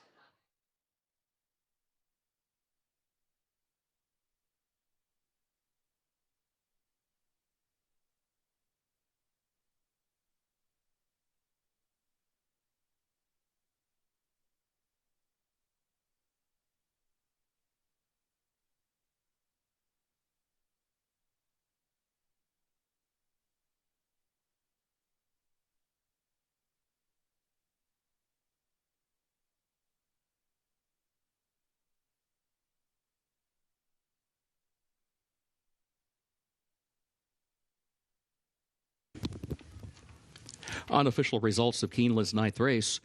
The 11 Hit Show finished first. 6 Rattle and Roll was second. 10 Gosker third. 3 Bracket Buster fourth. 11, 6, 10, 3 unofficial.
Ninth race results official. 11-6, 10-3, the official results.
Official winner of Keeneland's ninth race, 68th running of the Haggard Fayette Stakes Grade 3, number 11, Hit Show.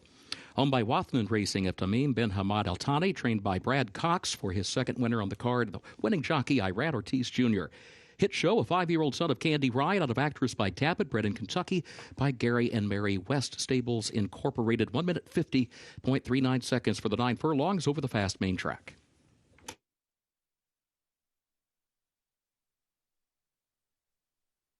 Trophy presentation upcoming. Keeneland's 10th race also on the way with that $23,000 Toyota Super High 5 carryover. Temporary rail is down today, contrary to the program. Javier Castellano rides the 5 Happy Prince. Frankie Dettori rides the 12 Epic Horsepower. Take out the also eligibles. They did not draw into the race. 9th race trophy presentation is next.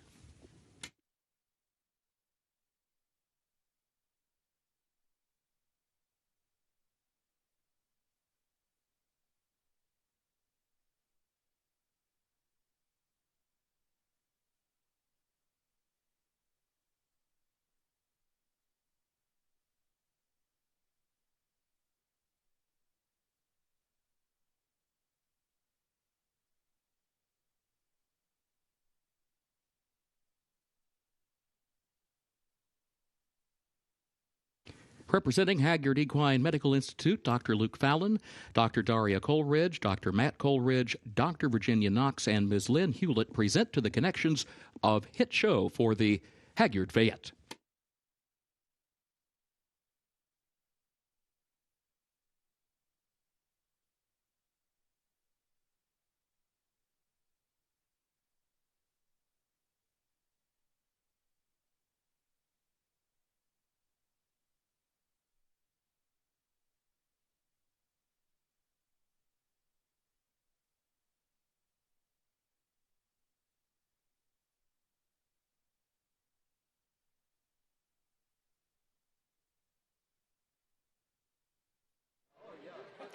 Hit Show does it again in the Haggard Fayette. The Grade 1 winner taking our feature here on closing day for Wathman Racing, Brad Cox. And this time I had Irad Ortiz Jr. It seemed like he just kept on coming for you. Was that the case at this mile and 1/8 distance?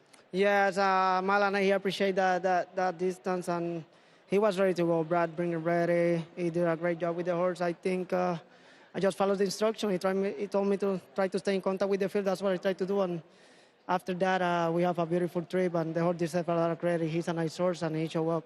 Congratulations, Irad. Thank you. He's been such a consistent horse for you. How fun has this ride been with Wathman Racing with Hit Show? He's all class. I want to start by thanking the Wathnon team and, allow us to put him where he can win races and get his confidence, and he's got it. He's, ran big in Dubai and came back. He's been a great horse all year, and just very proud of the horse and the consistency always shows up and runs. Congratulations, Brad. Thanks, Scott. Let's go to Gabby. Scott, and so happy to be joined by Case Clay with Wathnon Racing. And this horse, Brad just touched on it. He shows up every single time. What do you think of this effort today? He really does. He shows up every time. It wasn't the easiest of trips, and he saved ground. I rode very well on him, and just very excited for him to be back here. But I wish every horse could be like Hit Show. He really does show up every time. Obviously, Wathnon has a global presence, but how important is it to have a horse like this that went to Dubai and did what he did, and then come here to the States and have such a presence in the U.S. and just that global feel of Wathnon Racing here, obviously representing Hit Show today? Yeah, Hit Show's a very important horse for Wathnon. Of course, there are others around the world, Lazat, etc., a Fallen Angel, but for him to do what he did in Dubai and come back over here and represent us in America means a lot. So he's a stable favorite for sure. Congratulations. Thank you. Hit Show adds another one there to the tally.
Horses are entering the track for Keeneland's 10th and final race, the Slip Away, maiden special weight for 2-year-olds at 1 1/8 miles on the turf, which is listed firm. And contrary to the program, the temporary rail is down. Carry over $23,000 for the Toyota Super High 5. Pool has now grown to $60,000 with carryover. Take out the also eligibles 13 through 15. They did not draw into the race. Jockey for the 5, Happy Prince, is Javier Castellano. And the jockey for the 12, Epic Horsepower, Frankie Dettori. Post time at 6 minutes.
The winner of the Haggard Best Turned Out Award for the 10th race, Julio Gonzalez, the groom for number 5, Happy Prince. Congratulations.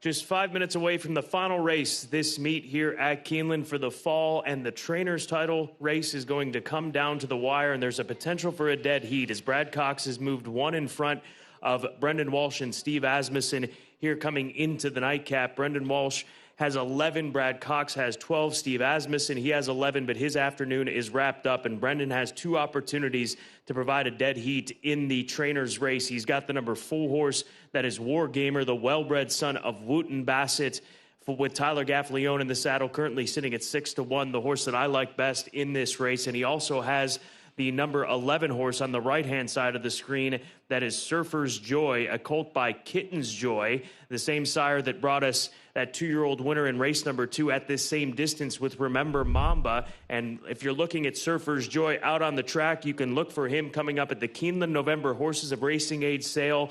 He is going to be hip number 4163, currently sitting at 9-1 on the board. This is the Toyota Super High 5 race, the final one of the meet, and with that carryover, approaching $80,000 in the total pool. The 6 is the favorite in our nightcap. That is Triton for Danny Gargan, coming out of a key race and getting his stretch out to a further distance of ground here today after going 1 1/16 at Saratoga.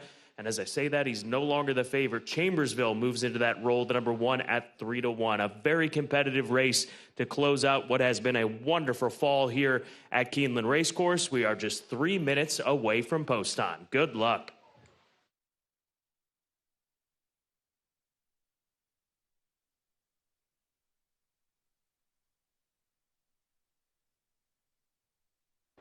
Long shot play today comes in the very last race of this fall meet, and at 15-1, it is Happy Prince from the barn of trainer Mark Cassie.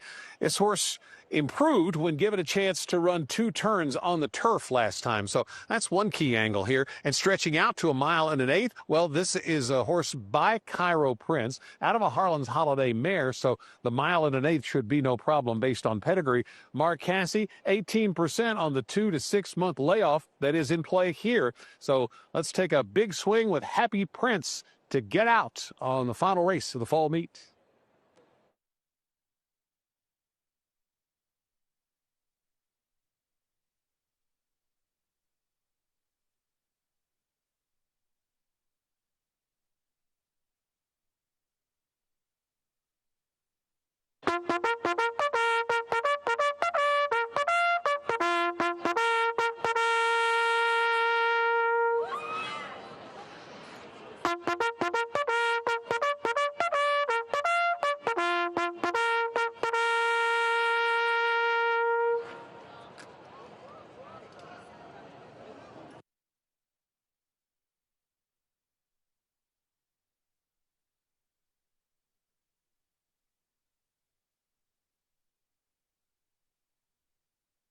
Horses have reached the starting gate for Keeneland's 10th and final race, the Slipaway.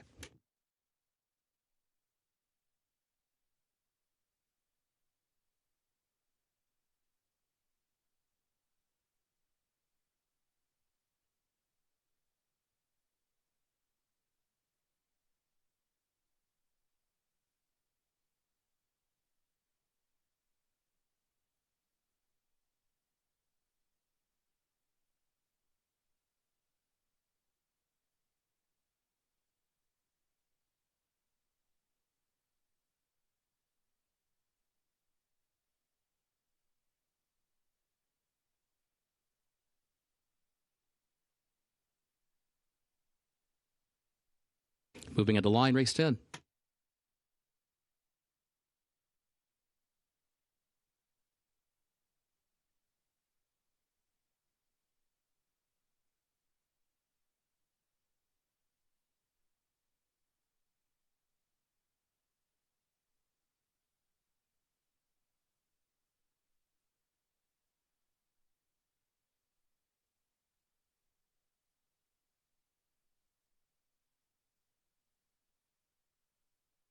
Practical Joker comes forward.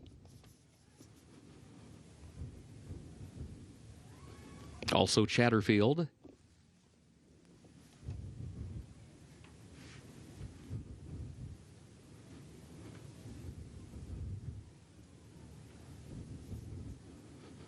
Here's Wargamer.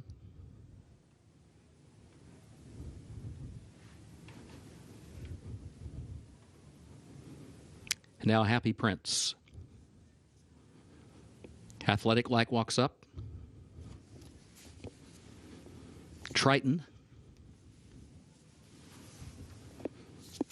Surfer's Joy moves into line. Epic Horsepower will be the last one. Coming forward.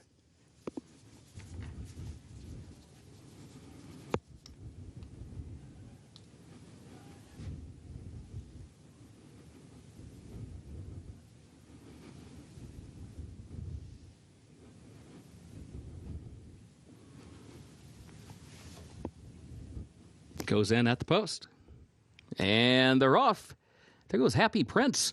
Happy Prince is quick into stride from between horses and comes right out for the early lead. Chambersville is there to the inside. And here's Triton moving up on the outside from third. Now to challenge for second. Happy Prince the leader, though. Triton goes second by ahead just outside of Chambersville in third. Ramblin' is in fourth. And then Wargamer is fifth in between horses. Chatterfield going to be wide in the sixth position heading on to the first turn.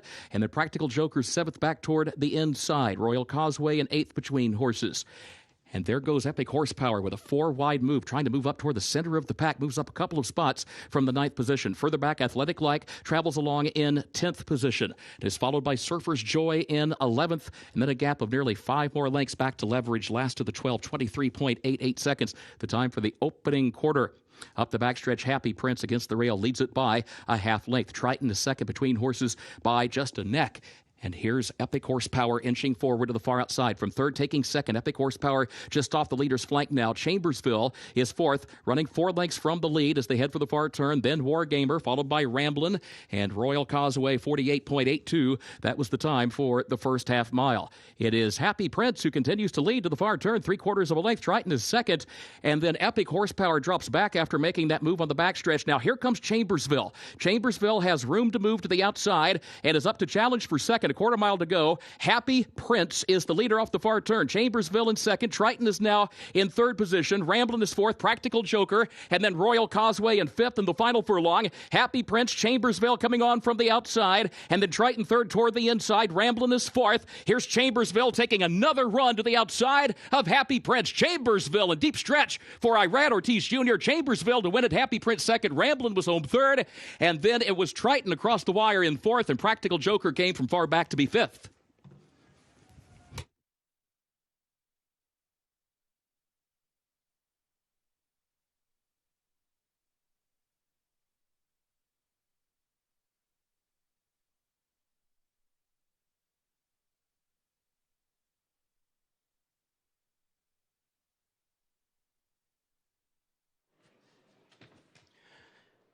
The 10th and final on this fall meet here at Keeneland Racecourse, going to Chambersville, the number 1 horse with Irad Ortiz Jr. capping off a sterling fall meet here and a championship ride here from Irad Ortiz Jr. as he comes to the 5, who showed a lot of grit once he made the lead, but Chambersville, the son of Twirling Candy, pulling this one off and giving owner Shortleaf Stable another victory on closing day at odds of 5-2.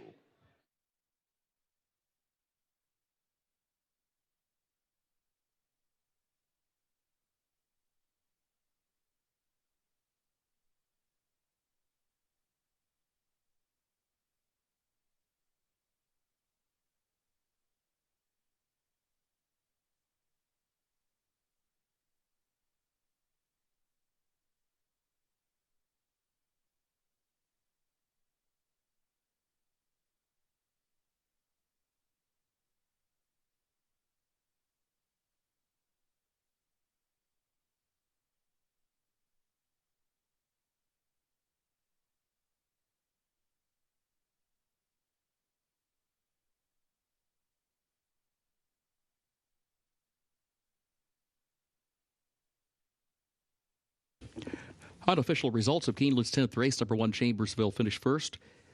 The 5, Happy Prince was second. The 2, Ramblin' was third. 6, Triton was fourth. 3, Practical Joker was fifth. 15263 unofficial.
Into the winner's circle for Keeneland's 10th race, the Slipaway, number 1, Chambersville. 2 wins today for owner Shortleaf Stable Incorporated of John Ed Anthony. The winning trainer is Kenny McPeak and the jockey Irad Ortiz Jr. Chambersville, a 2-year-old son of Twirling Candy out of Reef Point by Giants Causeway, bred in Kentucky by Shortleaf Stable. 9 furlongs over the firm turf in 1 minute 50.59 seconds.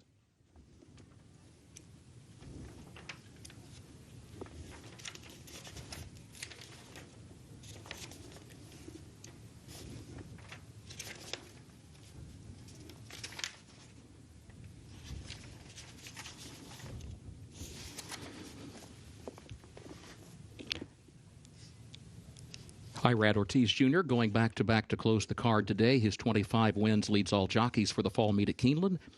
Brad Cox with 12 wins, the leading trainer. The meet leaders will be officially recognized in April at the spring meet.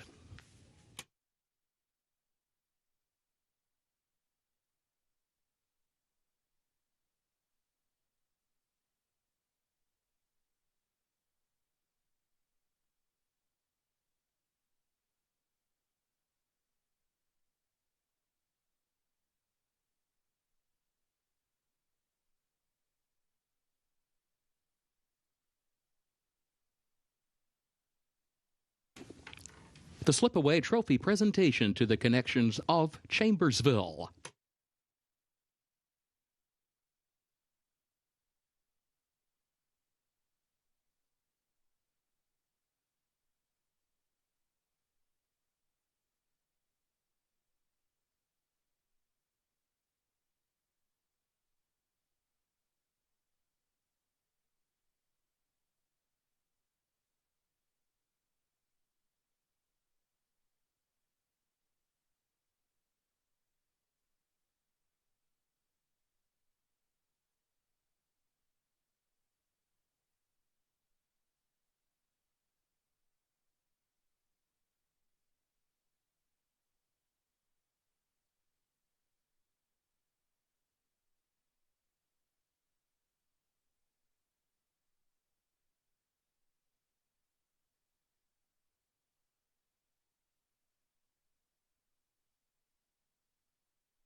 Tenth race results official, 15263, the official results.